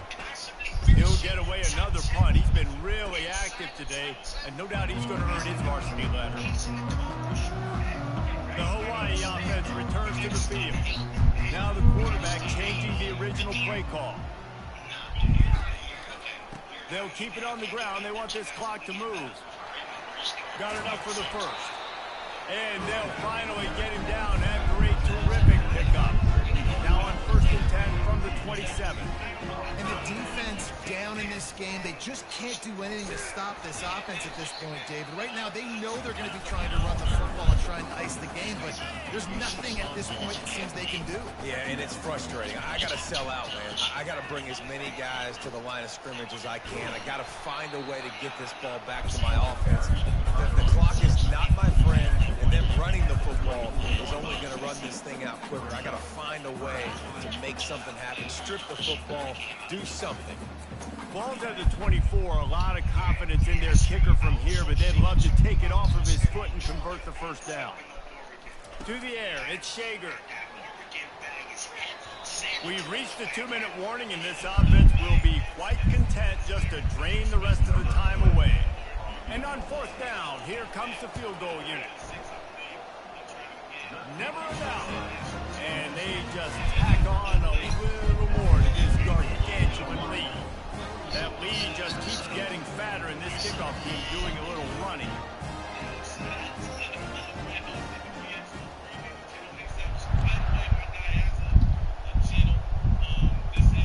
On the run from inside his own 5. And the returner runs out of real estate as he goes down. And the offense takes the field, ready to go back to work. Not a lot to feel great about in this one, Jesse, but I'm sure they'll try to seek out some positives. Well, this might be an opportunity, too, to go back when they... I get on them, but, at the end of the day, it's all love, player. We just fans of the sport. It's never nothing personal. But if I gotta cook you, I gotta cook you. No hard feelings. You know what I'm saying? Either way, man, we need this rivalry back so we can do this shit. No, we definitely do. But I'm gonna say this, man, right? Because one thing about Michigan fans, they so concerned about NIL this, NIL that, bro. Listen, the more players you buy, you're gonna have a team full of prima donnas, bro. Trust me. While Michigan is find the plays and the schemes that were working. There weren't a lot, obviously, David, but maybe an opportunity for the coaching staff to condense the playbook. Can anyone catch it? He's run out of bounds, but not before turning in a big pickup and moving the sticks for a first down. They really got things moving on this drive. Second play of the drive comes from the 37. Looking left. Complete downfield. Good pickup there as he gets the first down, and they'll mark him at the 48. Here's this offense with a fresh set of downs. Off the play fake on first down to throw. Can't find his man as he took a shot trying to deliver that football, and it'll be second down. Couldn't make the connection last time. Let's see if they throw it again. Wide out in motion. He's looking to throw. And they got him. They'll get him down for the sack. Man, is that just indictment of the day. Your quarterback getting drilled late in the football game. This offense has sputtered. They haven't found any kind of good rhythm. They haven't done things that really gives your coach confidence and makes you want to believe in them. This offense has a lot of work to do before their next football game. Here we go. Now, no one gives Michigan credit for anything. I hate that. Understand? Yes, every fan base has their own fans, including Michigan. I agree. Let's see what they find in the playbook for third and long from the 43. And we're talking about looking to throw, and he needs a bunch. First, right? Let's just take He's taking a deep shot late in the game. And just be a fan. And that one's incomplete. They weren't just trying to move the chains. They were trying to move the scoreboard. Instead, it's fourth down. And this defense has put a game together. It is hard to put all the facets of defense together. Run defense, pass defense. They've been so good, man. Dialed in. You could tell they were ready. They were fast. They were physical. They dominated this football game. Fourth down, and the punt team sends it the other way. Fair catch, called for and made. Hawaii has it back as they send the offense onto the field. And now one of the most satisfying moments in football, just watching that clock drain away while you have control of the ball, Jesse. And this is definitely one of the best play callers, right? Man, the spin move is killer in this game. So many good things happen today. That spin move is lethal. The hurdle's really effective in this game. Of course, the juke is good. I'm really enjoying this.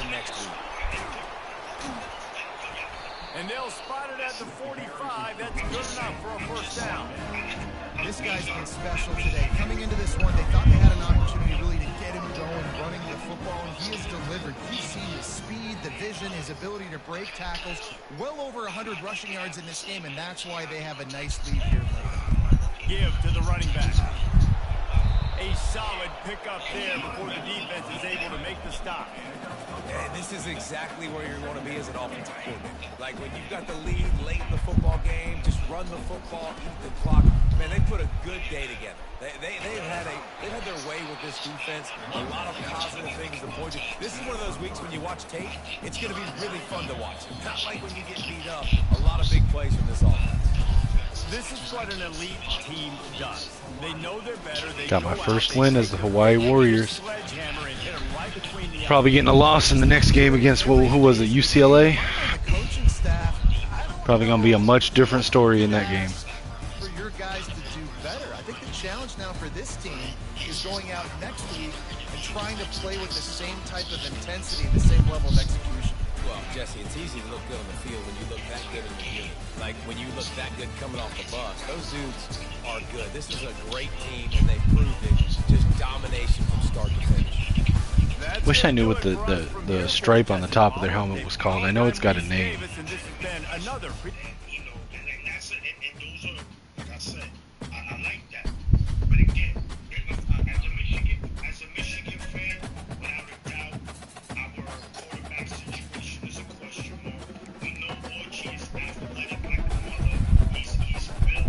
All right, let's see how many recruits we get locked out of Simmon to week 2.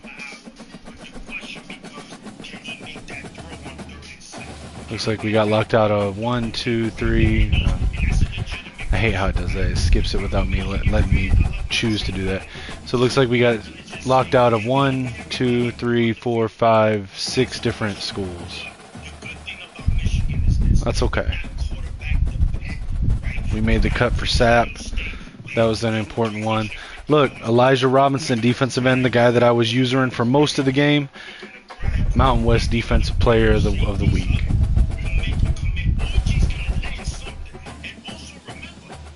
And National Defensive Player of the Week. 2 tackles for losses, 1 sack. Not a sexy stat line, but it's definitely effective. Cam Barfield, 27 carries, 305 yards, 2 touchdowns, sophomore running back, Mountain West Offensive Player of the Week. Did he get national too? He did. He got National Offensive Player of the Week. Not bad. Not bad.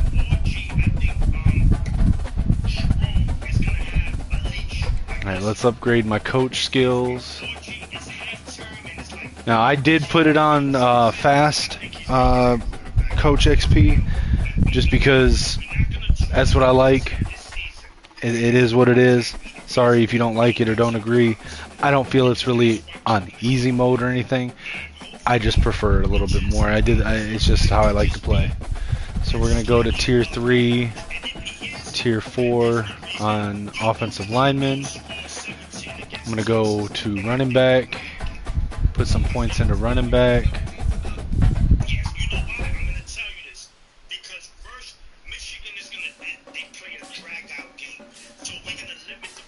Yep, we're facing UCLA. We're about to get stomped by them, bro.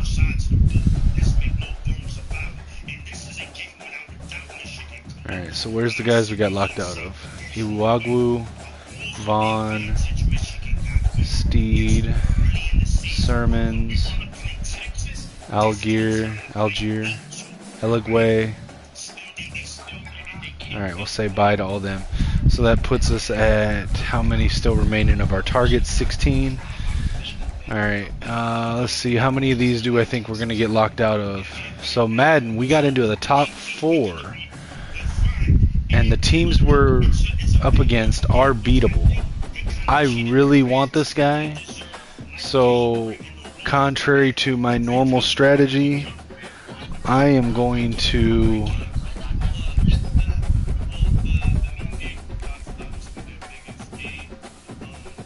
I'm going to just send the house on him and get 50 hours on him because I really want this guy. We got Souza here, an elusive back. Oh, I hit the wrong button. I still do that a lot. This is the guy we scouted. He's got 91 speed, 92 excel. That's going to get better. So I want this guy. We can't do hard sells yet, can't do visits yet for these guys, but I'm going to hit this. All right.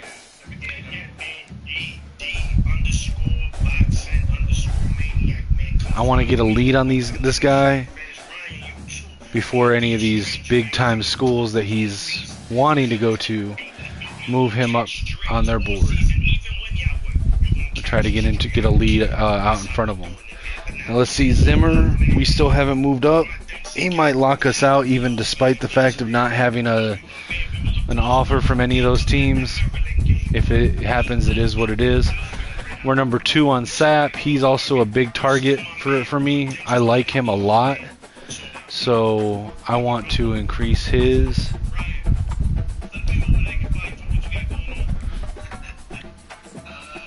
Let's see.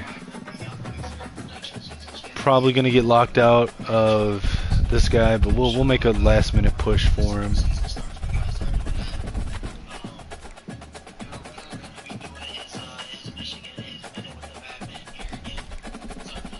Alright, let's make a push for Soto. I don't have enough for that. I can drop social media and put family and friends.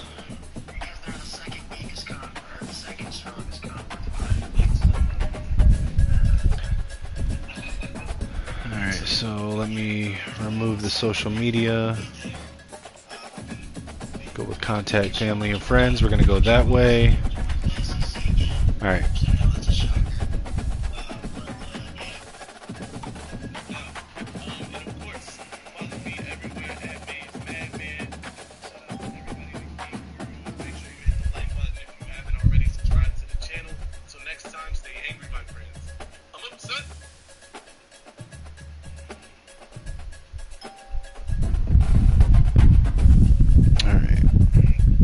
Get one more game in.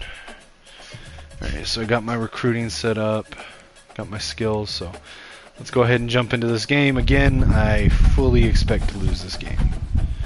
UCLA is a much better school, as you can see from the ratings. We are a 76 overall, they are an 84 overall. We are going to be outclassed in every way by this team's athleticism. So, you know, it is what it is. Let's take a look at the UCLA's uniforms. I haven't seen them yet.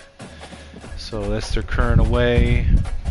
They got a throwback. I like that throwback a little bit, man. A little bit more than the current ones. I like that gold a little bit better. I like the helmets a little bit better. I like the jersey color. I like that better than their current one.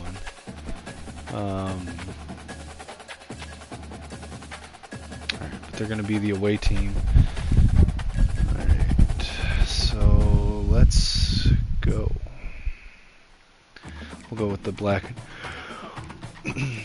and secondary cleats that I like. Alright, there's going to be a marked difference to the last game. There's no two ways around it.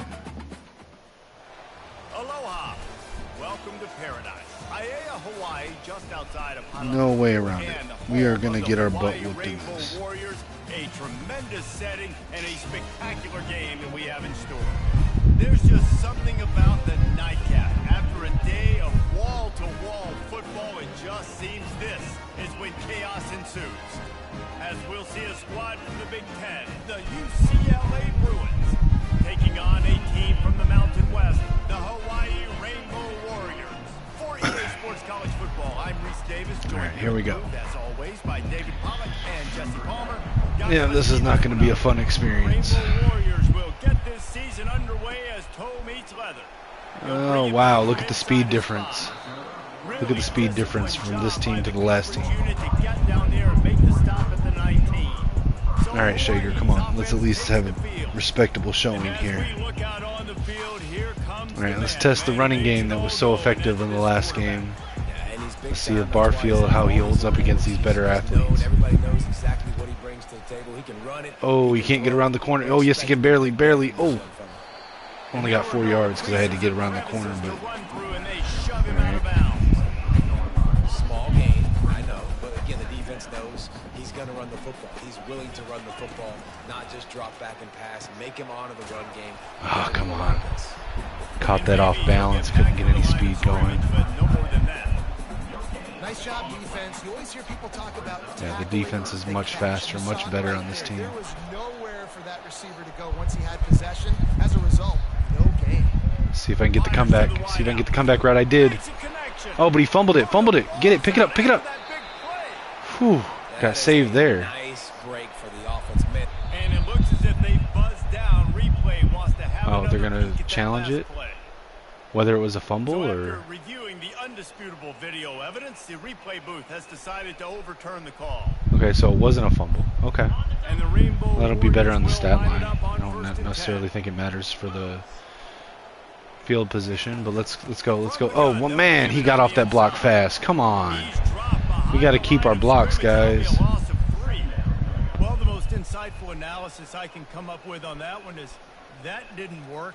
Back to the drawing board to see if there's something that works a little better soon. Well, if I can quote the great Let's try Reese Davis, this. that was very ungood. I don't know if I like this play call with that defense. Let's go something a little bit different here. Looking downfield, it's Shager. And that's going to fall to the ground incomplete. That was a physical matchup there. Third down coming. This will be a long game. Serious work to do if they want to convert this one.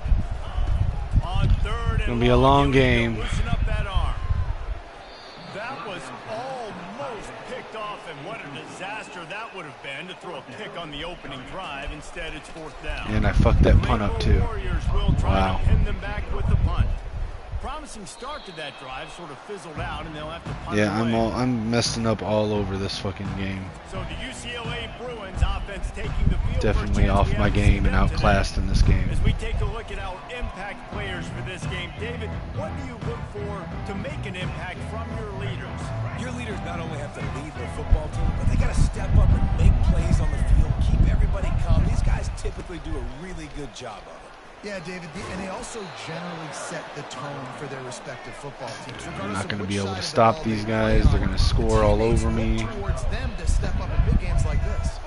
I'm not going to be able to move the ball on them, as we just saw. Like, my defensive tackle gets pancaked by their offensive lineman. Nice run there. Good, solid pickup, and they'll move This is not going to be fun. The Bruins will hustle to the line. It'll be a very long That's a nice season. looking run. That reminds me of Jonathan Franklin, Maurice Jones-Drew, Zach Charbonnet. In recent years, they've had a lot of ability at the running back position. How about this name, though? Little known fact. The great Takes two of my guys to tackle any of theirs. for UCLA, and you know he's smiling down from heaven watching that last game. He wants to throw. And it's still got him running Chip Kelly's offense, even though Chip Kelly's not there anymore. And he'll step across the sidelines after making a good gain on And I'm that just not run. going to have the athletes to be able to play this type of game. Motion trying to get the defense to show his hand. Grabbed in the backfield. It's Jones. The defense wouldn't let him loose there, and it was a completion, but they lost yardage. Ball is at the 20. They'll try to convert this third and short. They're going to throw it again. Got it. Huge game before he goes out of bounds, and now they've got it first and Not going to goal. be able to do anything against this team, unfortunately. Shadow of the goalpost trying to They're defend going their own end to zone. have their way with us pretty much. Quick touch pass to the receiver.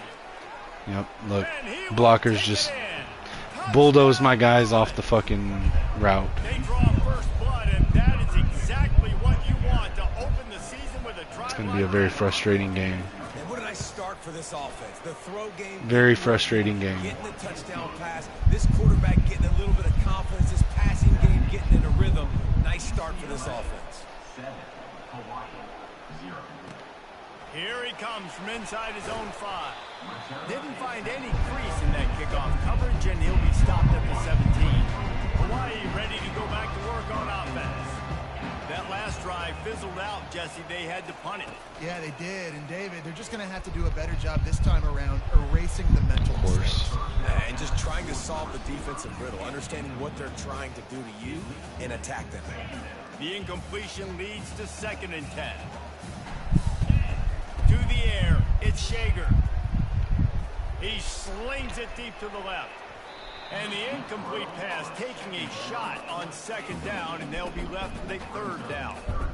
Hey, when you speed quarterbacks up like this, you hurry their thought process, they're going to make mistakes. That was a mistake there.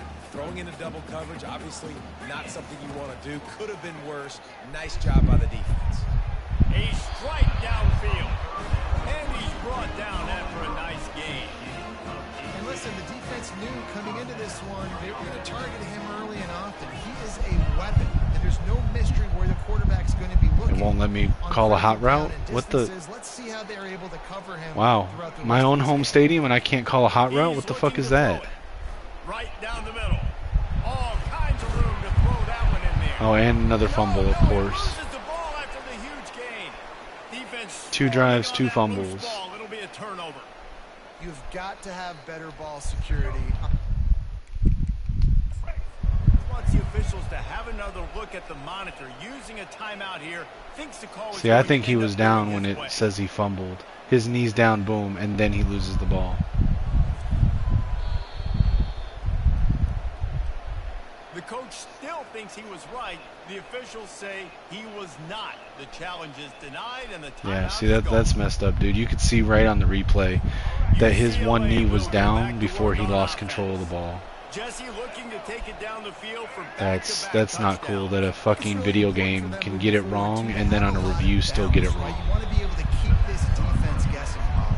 Yeah, and you got me searching for answers after that last drive. You stack another drive on top of this, their defense's heads are going to be spinning all over the place. They think there's room to run to the right here.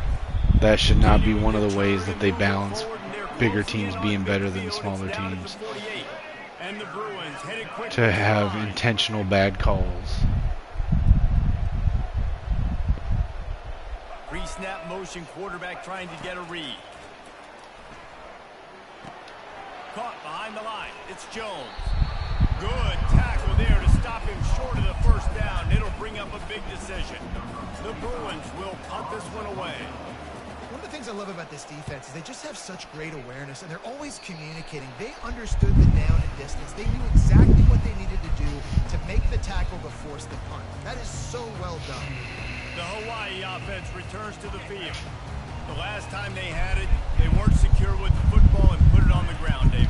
Yeah, and I think sometimes that will cause for you to be a little bit conservative, but keep doing you. Put that behind. It's one mistake, Jesse, move on. I've always been a fan of getting that guy who fumbled it the ball back early. You got to let that guy turn the page. They need him to make plays if they're going to win this game. Got his man quickly. And he won't. Come on, he had that. That was a 1st down. Come on, dude. I don't know what's up with these refs, but why would you code it in to have bad refs? Go for it on 4th down by what they call here. And he gets it to the 45-yard line, and that'll be a 1st down. And the Rainbow Warriors come to the line with a new set of downs. Touch pass on the jet sweep. They make the stop, but there is a flag on the field. We'll see what that's all about. Hold it, open. Just an obvious holding call there, and one that just kills an offense's momentum. They've put themselves in a hole to start. It's 1st and 20. Quarterback reacting to what the D is showing. Back to throw, it's Shager. And he was drilled just as he released the pass. It's incomplete. Can't even pass the ball, It doesn't dude. take this defense a lot of time to get to the quarterback, man. They've got Can't even speed pass all the over fucking place. ball. They hit him so quickly, and because of that, the ball falls incomplete. After the incompletion, looking at 2nd down. And now it won't let me hot route again. Fast motion from the offense. Now the play fake. Apparently, and I can't even get time to get a pass off. What is going on, dude? Like, did the game just decide that I'm not allowed to play the game? Like, what do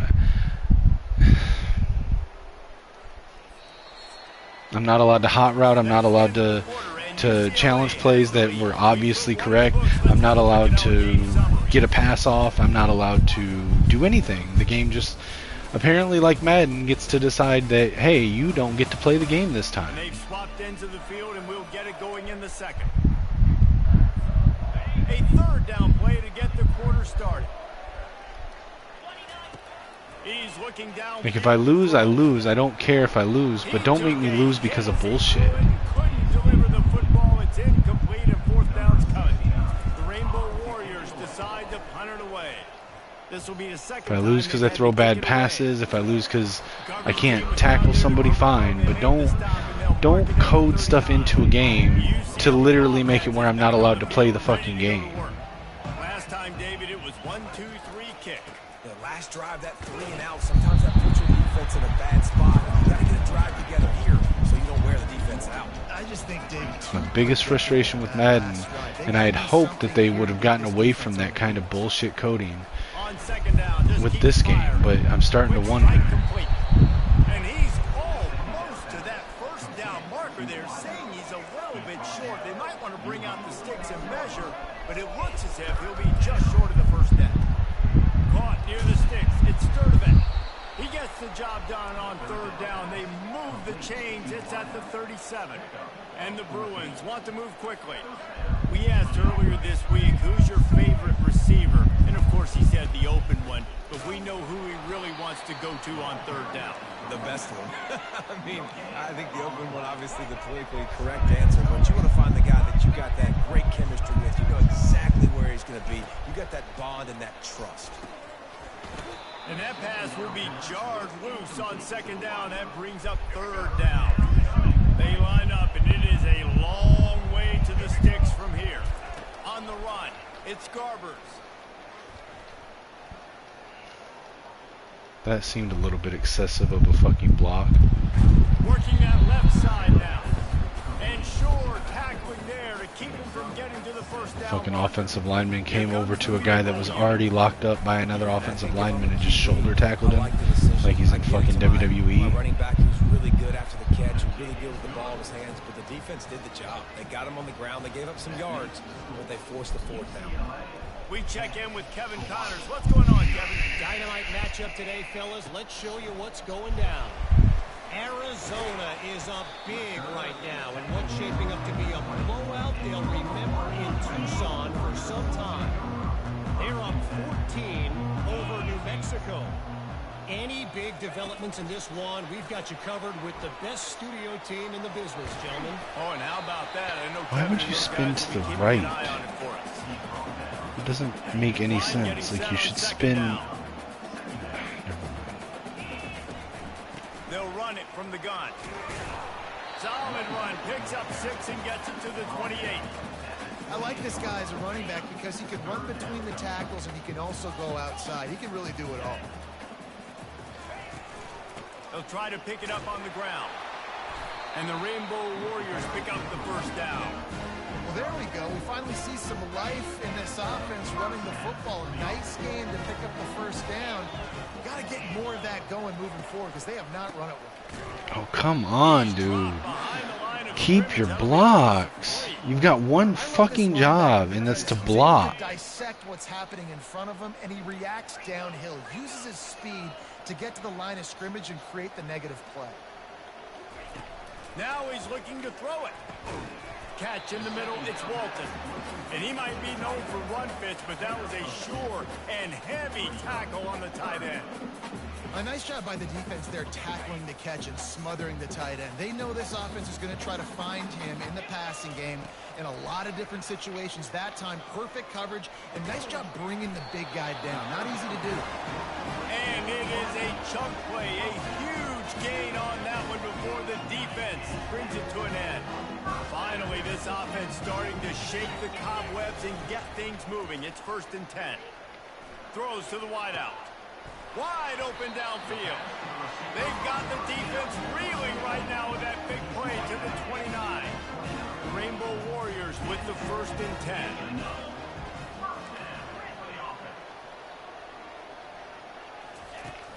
Use the play fake, now to throw. Looking to the big tight end. Got his man downfield. Touchdown, Hawaii. Reeled it in and just made the house call. That had touchdown written all over it from the moment he caught the ball. Big play, big runners. Yeah, it had touchdown written all over it because nobody was covering. It'd be a good idea to get a hand on him. You know, listen, I know you guys got some speed, and maybe you give him a cushion and give him some space, but that was a little aggressive on the space department. Now they'll line up for what they hope is automatic. And it's up and good as they draw just a touch closer. So it's an 80-yard drive.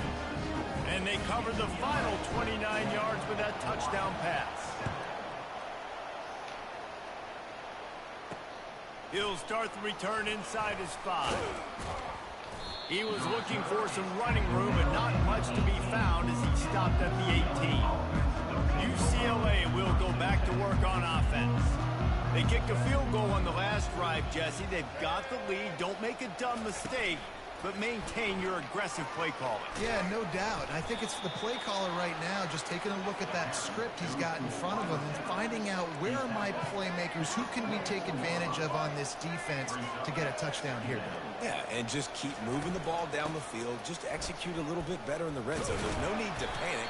We're moving the football, and we got the lead. And just wedges it ahead a bit before he's brought down. Facing a 3rd down and short from the 26. They'll try to pick up the first through the air. Grabbed behind the line. It's Sturdivant. And he was just a couple of steps away from taking that one even further after the catch. Ball is at the 35. It's 1st and 10. Doing all right here, I guess. Considering I'm not losing as bad as I thought I would yet, but there's still a lot of game to go, I guess.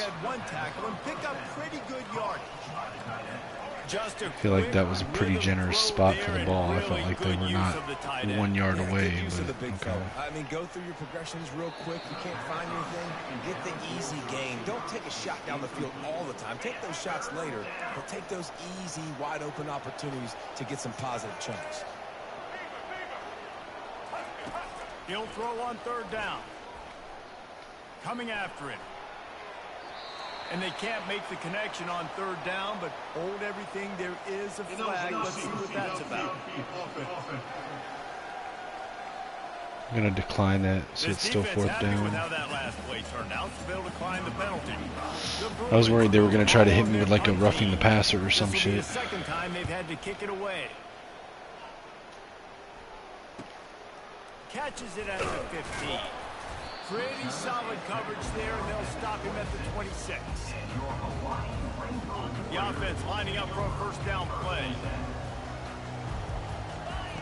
He'll start this drive 5. Oh, man, I thought that was picked off. Wait a minute, is he lucky to get that one back? Defense that close to an interception. I was not expecting that guy to peel off of the street to double cover the out. Had the football in his hands, he's just got to catch it. That should have been an interception. The short hands, it's Sims. Quick timeout by the defense here, trying to make sure everyone has the same call. They were able to get the ball to the running back in space, but that space just evaporated. And a great job by the defense, man. It's tough to get those guys on the ground. They're so used to having the football. Come on, dude. I'm sitting there pressing triangle to pass it. Press it, press it, press it. And it doesn't fucking pass. Why are these issues carried over from Madden to this game? Like, this should not be a thing. If I'm hitting the pass button, it should pass the ball, right? Like, that's what the button's for. Pass the ball. They'll have another opportunity to extend this lead after punting last time, David. And it's important to put that punt behind you. It's over. Let it go. Get back to what you were doing that built this lead down. Yeah, and defense finally make a stop against him, and I can't do anything because the game decides that, oh, I know you're hitting the pass button, but you don't get to pass this time. Come on, man. Using the quick game. nice pickup on that one as they get it to the 36. It'll be first down. It's so nice as a quarterback when you've got a guy like that working for you in the slot. He has such a good feel to find the open spaces in the defense. Just makes life so much easier for his quarterback. A beautifully placed ball to the outside and the toe drag for the big pickup. And the Bruins getting set on 1st and 10. They'll throw it from the red zone. Going for 6. Pick in the end zone. Picked it off in the end zone. Nice. Probably don't have enough time to get any points myself, but at least I was able to stop their drive at the end of the half. Everything has to happen faster. Decisions need to be made quicker. The ball's got to be out quicker. Routes got to be snapped off faster. They were just way too late, and as a result, the defense gets the INT. Finds his man. It's McBride. Now they've got even more breathing room out to the 31 and a fresh set of downs. A timeout is called as this offense tries to find a way to get more points on the board before the half. He'll come out throwing on 1st down. Why did that? He had to get rid of it before he wanted to. The defense. I'm not sure what just happened there. That was not the route. That was not where that pass should have went. So critical, especially when you're throwing the perimeter of the field. He just didn't have it there. This fucking game, The dude. incompletion brings up a 2nd down. To throw, it's Shager. He's going for a big play downfield. That one will be incomplete, and we are down to 10 seconds to go. You know the saying, no risk it, no biscuit. If you want big plays on offense, you've got to be able to take shots. They didn't hit that one, but moving ahead in the 2nd half, expect this offense to keep dialing them up. We've got a timeout in the waning seconds of the half. Maybe a chance to get off a couple more plays.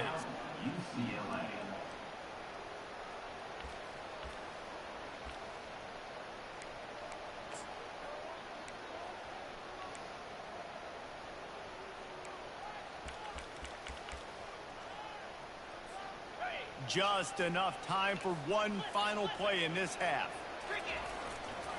On 4th down, trying to keep the drive alive with the run. They stop him. What a piece of shit, dude. And it's 1st down, but they'll Couldn't get 2 fucking yards on a run play. Come on. That's shitty. Yards out, and he's got it. That's fucking shitty, dude. And I had that one fucking route, dude. He was gone. He was past the fucking DB. I hit a like a touch pass, and for some reason it threw it way back behind him, and the receiver like turned around. It's supposed to be a streak. Like, what was that? That was... I don't know, dude. I'm not trying to sit here and just be negative, dude, but like, it's hard to not get frustrated with the bullshit of the game. Like, I love the game, but like, come on, dude. You had 4 years of development. There's millions of reports of what's wrong with Madden. Why are some of the same problems with Madden still in this game? Like, why can you not code those out?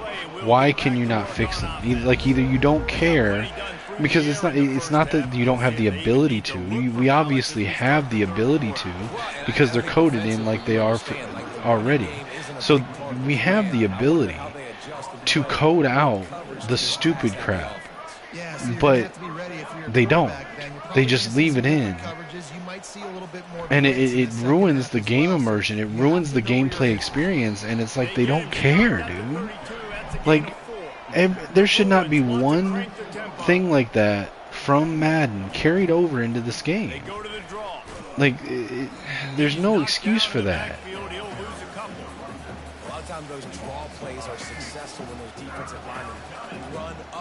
Like, I love this game, and I'm so happy we have it, and I'm not trying to be like one of those negative Nancy detractors on it, but let's be realistic for a second, dude. Like, this is insane that this is even an issue. Like, this should not, there is no reason that any of that bullshit should carry over. there's no reason that that these issues that have been in Madden for literal years have not been addressed even in the new game. There's supposed to be a separate team working on it. You're telling me that team can't fucking look at what was wrong with Madden and make sure that they don't do the same shit?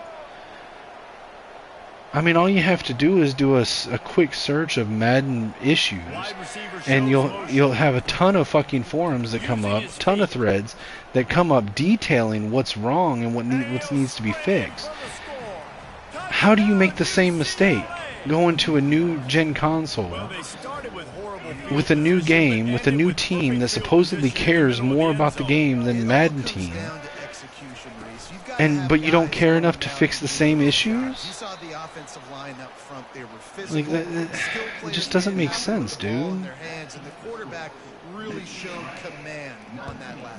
I just don't get it. And he takes this from inside the 5. Maybe I'm just being myopic or something, I don't know, but it doesn't feel good. It takes what's a great game and what should be a great gaming experience and turns it into a crappy experience. And those are frustrating because you think you might get, like, in what game are you going to have an open receiver on a streak just fucking break the route and do a comeback? No doubt, David. They've got to turn the page, and they've got to play with a little bit more urgency here, knowing they've got to get that one back and put a good drive together. Unloads to the wideout. He's got it. Finally run out of bounds, but he has this offense rolling with a first down. Clock ticks across the 4-minute mark here in the third. They go to the ground. And I think they'll give him 2 on that one. 2nd and 8 coming up. And the defense doing a great job committing to the run. When you commit to the run like this, obviously you can give up some plays in the passing game, but you got to stop the run first. Out of the gun, the running back has it. Why did it push me backwards? See, that's what I'm talking about. Like, that shit doesn't happen. Or else they are really in trouble. Looking downfield, and he needs a bunch. Excellent. Didn't matter that I tried to layer it over him. It didn't fucking work. And the Rainbow Warriors will line up to punt it away. Well, after struggling so much in the first half, you thought they would have made some adjustments here at halftime to see if they can open up this passing game. But early on in the second half, they're just not really able to get that done. Incompletion on 3rd down at your own end, you're expecting them to punt. It's just like, okay, if my guy can't get free of the corner because he's a better athlete, cool. If my guy can't catch the ball because the game doesn't do what the input tells it to do, if I hit a layered pass and it throws a bullet pass, that should not be why I lose a game. That should not be why I lose a series. That should not be why I have to punt. If I'm gonna have to punt, it should be because my receiver wasn't able to get open, or because I made a bad throw, or whatever. It should not be because the game doesn't fucking follow the right input. I hit the button for, you know, a touch pass, and the game decides, no, you're going to throw a bullet pass this time. It's Garbers. Receiver looks it in. It's complete. Stopped after making the catch. This offense looking at a 3rd down after that last completion. Back to the air one more time. Fires to the tight end. And see, if that had been me, it would have said I was 4th and inches. But for them, they get the first down. Like that. Be consistent, man. Dang right. Find the big fella on 3rd and short. Dependable, clutch, nice hands. First down. He's knocked down in the backfield. He'll lose a couple. After losing a couple on that last play, here's 2nd and 12. He's looking to throw. Using the back as a receiver on the screen. And the defense holds firm. No pickup at all on that play.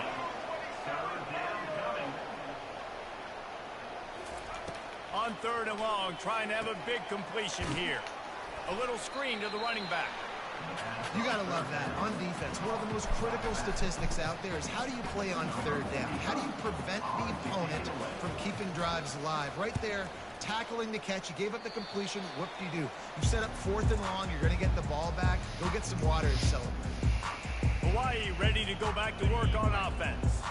They just didn't quite find the rhythm on that last drive, Jesse. They had to punt it. I think they got to be more physical, David. I think. Come on, dude. Can we get any kind of pass protection? Play action pass success has a lot to do with selling that fake. You could tell defense was not. See, I don't mind losing like that. Like, that part's frustrating, but I don't mind losing that way because that's just their players better. Cool. I don't mind that. Like, I do. Like, it's frustrating, but like, I'm okay with losing for that. I'm not okay losing when the game doesn't let me do, it doesn't do the correct input that I hit on the controller. This senior quarterback doesn't need a lot of space to get it in there. Off the play fake on 1st down to throw. Again, a layered throw doesn't seem to matter. Really nice play by the defender, being in a good position for that deep ball down the field, not letting the receiver put his big body on him, go up over top. The only thing that could have been better is that. What's the point of putting in a passing system that lets you layer throws over the DBs if it's not going to let you layer throws over the DBs? Like, explain that to me. What's the point? Back to pass, it's Shager. Oh, he wants it all. And they wanted it all on 3rd down, but now dealing with 4th down. The Rainbow Warriors send out the punt unit. DB does an outstanding job here on the deep pass, locating the football, no PI, able to swat it away. I just wish that it would be consistent and realistic. Like, that's the point.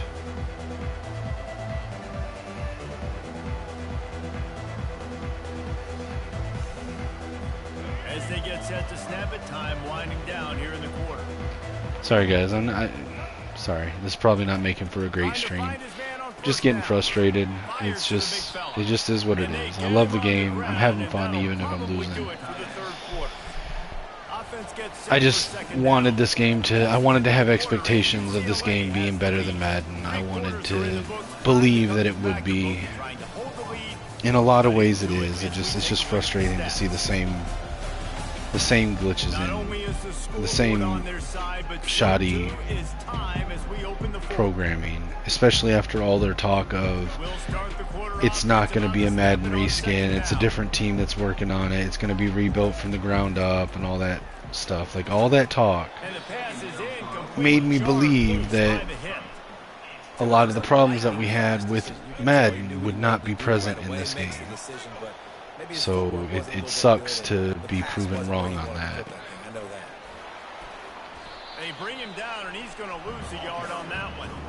And they sniff that draw out. With a draw unit, you really have to sell that pass. But I do plan to do this. I'm gonna stream. I'm not gonna have a regular stream schedule. My life's too chaotic right now. Unfortunately, I'm just gonna have a stream when I feel like it type of schedule.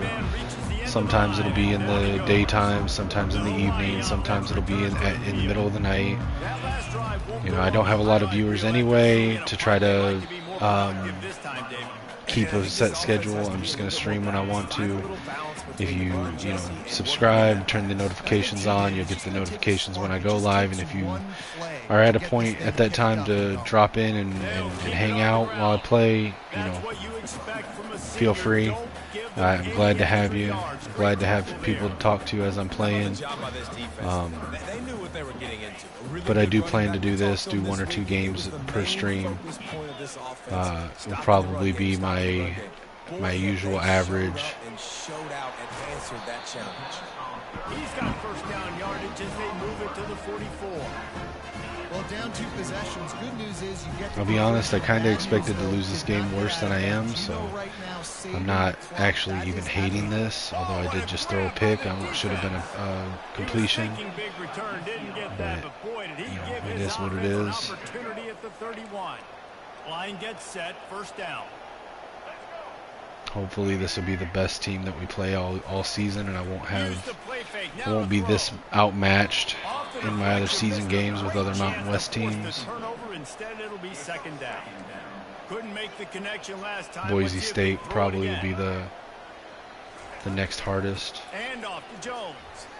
Makes one man miss. And he slid through that attempt, and he's got room. They wrestle him to the ground, but he's got plenty for a first down. The Bruins moving quickly to the line.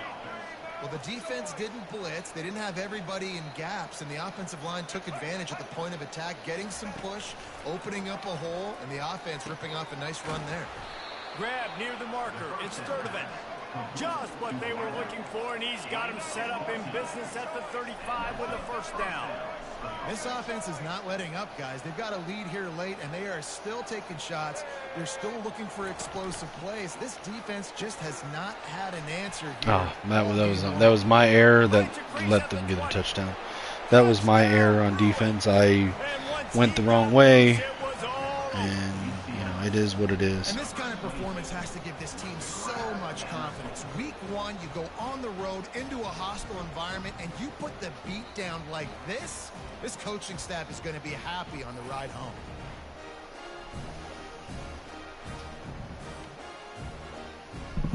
They'll try to add another to their lead. It is what it is. And no problem on the extra point as they push the lead to 19 here in the fourth. Let's go to the See if we can get another touchdown or at least 3 points before the end of the game. Very different emotions inside the locker rooms of these teams who did battle today. Miami is going to get out of Dodge with a win. It's a shame that might have been a little closer than Canes fans wanted, but a road victory feels great no matter what the final score is. It's one game. You don't want to react too much either way. What is that? Why did we not do a comeback? Why did you decide to turn a comeback into a streak? Why? I threw the ball with the expectation that you were going to do a comeback like you normally do, not decide to run off on your own. Fires to the wideout. Rolls it in. He will step out of bounds, but not before the big pickup and a first down for this offense. Fresh set of downs after the completion. Firing to the right, complete. Makes the Just had to get rid of that because of the pass rush. Cut out for him, man, because the coverage has been so tight. And if you're not throwing to the sideline or you're not getting past the sticks, this defense is going to tackle you inbounds like they just did on that last play and bleed the clock. Oh, come on, dude. And that's just the kind of game it's been for this quarterback in this offense. You got a great game plan all week long. You're That's watching not the it play that I called. You think you're going to have a chance to light up the scoreboard, but they're just not able Neither to is hook up. that, You've but got I to guess give we'll this have to defense do. a ton of credit. They've done a great job in coverage. They've been breaking on passes. They've had their number, and that's why they're leading by as much as they are. Looking to throw, it's Shager. Takes his shot. Soft spot in the middle. He's loose. He was working his way toward that goal line. They'll stop him at the 2 after the big play up top. And the Rainbow Warriors racing to the line in the hurry up.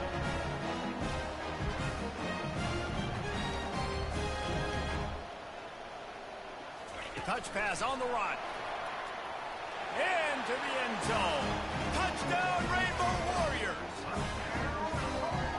Offense slips the running back out of the backfield. Nobody decides to cover. My man makes the play. Shows off the hands first. Got to make the catch first. Does the rest. Walks in the end zone for the touchdown. Was able to at least score another touchdown before the end of the game. Almost ready to kick it away after scoring the touchdown. Although, I don't know, maybe you'll call that garbage minutes, but I don't think they put in their backups or anything, so still counts in my book. And the returner will be dragged down. The UCLA offense is back on the field, ready to go to work. The give, and tick, tick, tick, tick, tick, tick, tick. Not a lot of room there. Give him a couple to the 16. Clock continues to run, and they'll be happy to wind it all the way down before they snap it.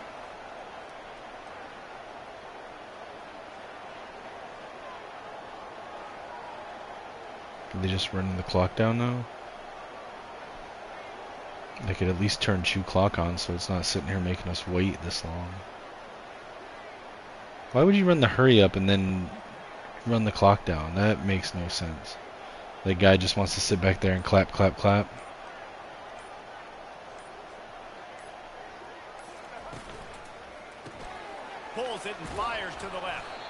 Didn't pick up a lot there, moved it forward just a few.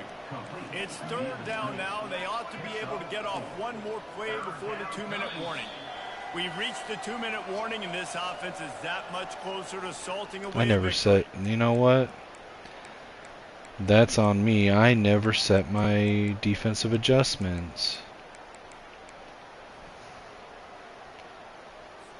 A little late for it, but whatever. If they get a stop, you'll see an immediate timeout.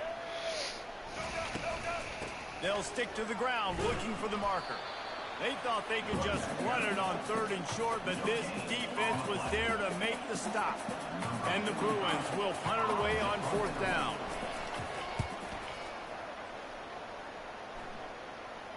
This is a spot you see many returners try to take a chance, but not this time. The fair catch just inside the 40. Hawaii has it back as they send the offense onto the field. Scanning the field, it's Shager. The throw to the outside is complete. And he'll run across the sidelines after the good gain. A little bit more to go after that last completion. They'll try to pick it up on 2nd down. He's looking to throw. Caught over the middle. It's Sims. And they knock him down, but he got past the line to gain. Offense rushing to the line of scrimmage. Clock is stopped for the 1st down. They'll try to get it off quickly. They're working that left side. Makes the grab, and a nice gain gets it to the 35. They immediately call timeout, trying to preserve every second they can to try to rally here late. And, man, this quarterback has had a day. With that pass, he goes over 300 yards on the day. Really nice job executing, putting up some yards today. Pretty good day for the young man. And that incomplete pass caused by the big hit on 1st down. 2nd down coming. Still on the 35-yard line. They'll try it again on 2nd and 10. Misfired on the last play. They'll go back to the air. Might be looking to run. He's brought down. Okay, I tapped the square button. That's supposed to slide, isn't it? Picked up a few on the run. Here comes 3rd and short from the 27. This defense trying to make them settle for a field goal. They'll try to get the first through the air. Oh, come on, I missed that pass. Come on. I gotta do better than that, guys. Taking everything away, forcing the incompletion. Now it's decision time. 4th and short, and you're in field goal range. What do you do here? Quarterback checking off. On 4th down, they'll try to throw it. Unloads to the right. There's the comeback route. Well past the sticks. Give him 6 and give them a chance with the late touchdown still alive in this one. See, I don't know how to do onside kick, so I'm going to screw it up. But a little bit of time on the clock. Now we need a miracle. Now we need to kick the onside, get an onside kick, and somehow, some way, make a big play. They'll try to tack one more on their score. And the PAT will draw them 1 point closer. That touchdown drive covered 61 yards. And they cap things off with a scoring toss from 27 there's a difference yards between those two. They just both say onside kick. Just So under 30 seconds left. we'll see. They've got a chance if they can get this onside kick.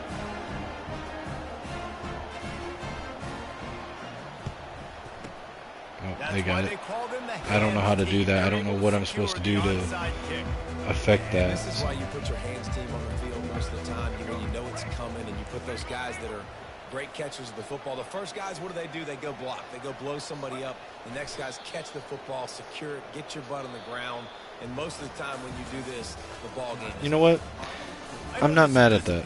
Despite the huge difference in talent, 26-21 loss, I'm okay with that. Blown out in the opener, won the national championship. Well, some of us weren't alive. I'm okay with that. Playing this game wasn't alive with that comment. But yeah, great example, Reese. But listen, your season isn't over. Things still down the road for you to look forward to, still improve on. Can still have all of your dreams out in front of you. I'm gonna exit out of here, and then I'm going to advance the week and see how many we got locked out of, and then I will end the stream there.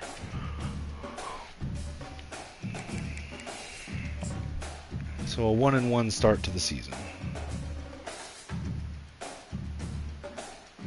We didn't get locked out of any. Cool. And looks like Taj We had a few people go to their top 8, top 5, and we made the cuts, so that's good. Logan Taylor got Mountain West Defensive Player of the Week. Okay. Not bad. Actually, so it looks like none of our recruiting hours changed for this one. Let's see what we changed. So we took the lead on Madden big time. Okay, we took the lead on Madden big time. That's good. Let's see. He's not ready for a visit. We can't hard pitch it because he hasn't got to his top 5, but we took a pretty sizable lead over North Texas, UTSA, I think, and is that Houston? Houston? So that's good. On Souza, we've got a decent sizable lead over the other schools because they haven't offered him yet. Eichenberg, we've got an okay lead, again, mostly because the other schools haven't offered him yet. Maybe we can pull out a little bit farther ahead. We've moved up on Allen. We're 4th, so we're going to make the top 8 cut here soon. With Zimmer, we still haven't moved up, so unless we make a move into the top there, I don't see us making it, but we'll see. Sapp, we're closing the distance with Nevada. Greenfield, we've got a slight lead over Texas Tech, but look at the amount that we gained over the last week. All right, looks like we're gonna make the top 8 cutoff maybe, unless Georgia makes a push with Ficken. I'm not sure what's gonna happen with Tour because he's close to making his top 8 cut, but nobody but us has offered him a scholarship yet, so I'm not sure what'll happen there. Joe, not sure. I don't have any extra points to put there, Joe, but we need to make that guy's top 8. We're the only one that's offered him, so hopefully that'll bump us up before he makes that. With Tyler Tongue, we've got a decent sizable lead now. With Estrella, we are 3rd. Castillo, we're the only one. Franco, we're the only one. Leo, we're the only one. Soto, we're the only one. Have we made any inroads with any of these guys yet with just the offer? We have not. And I don't have any hours to spare, so I can't really try to move them up. Alright. You know what? I'm going to go ahead and advance one more week, see what happens, because it's a bye week. I don't have to play the game. I'm not going to play another game on this stream. But, let's see. Okay, we didn't get locked out this time either. It looks like a few guys got to their top 5 and top 8 schools, and we made the cuts. Hit level 5 for my coach. Brand exposure looks like it went down. I wonder what caused that.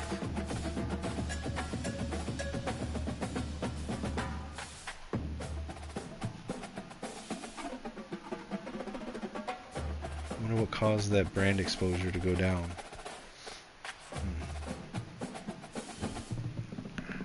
Oh, it's not University of Houston, it's Sam Houston. Okay. Oh no, Sam Houston's who we're playing. I was looking. The other one, UH, was the University of Houston.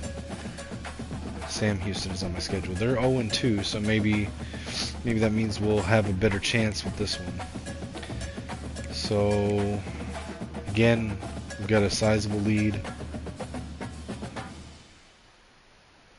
Yeah, I'd check it out. I wouldn't do it today, but yeah, if you want to shoot me. No, you're good. Galactica, do you have Discord?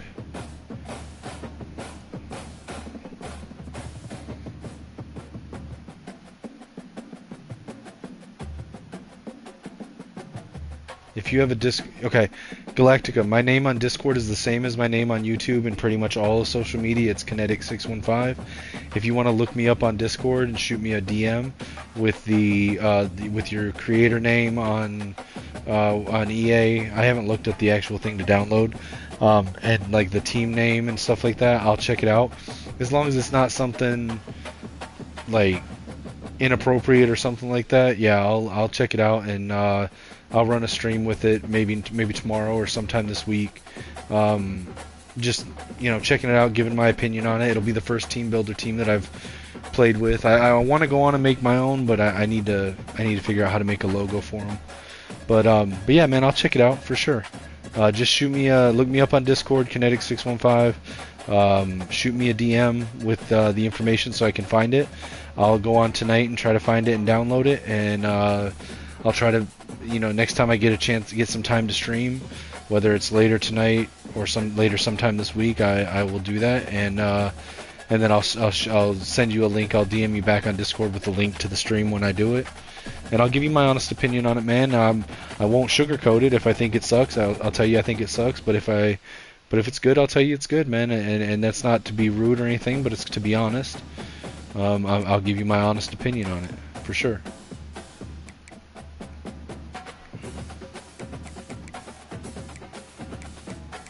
And we're doing pretty good on all of our targets.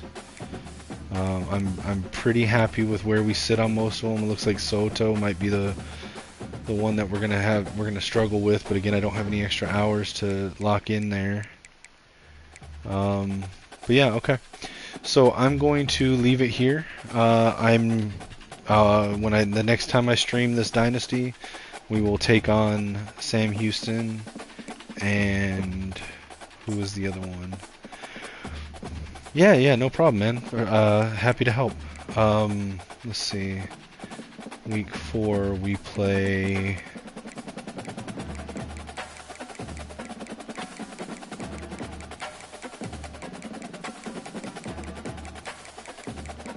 I guess I can go Mountain West Conference here. Okay, so week 4 I play another FCS team. So the next time I stream this Dynasty, I will be playing against FCS West Royals and Sam Houston, what is that, Bobcats or Cougars or something like that? Bearcats, that's what it is, the Bearcats with a K. I will be streaming those games, and like I said, yeah, Galactica for sure, man. Shoot me that info and I will definitely check it out. Otherwise, I will see y'all later. I'm going to go grab some food and run some games with a friend offline, and I hope to see you guys around again. Later.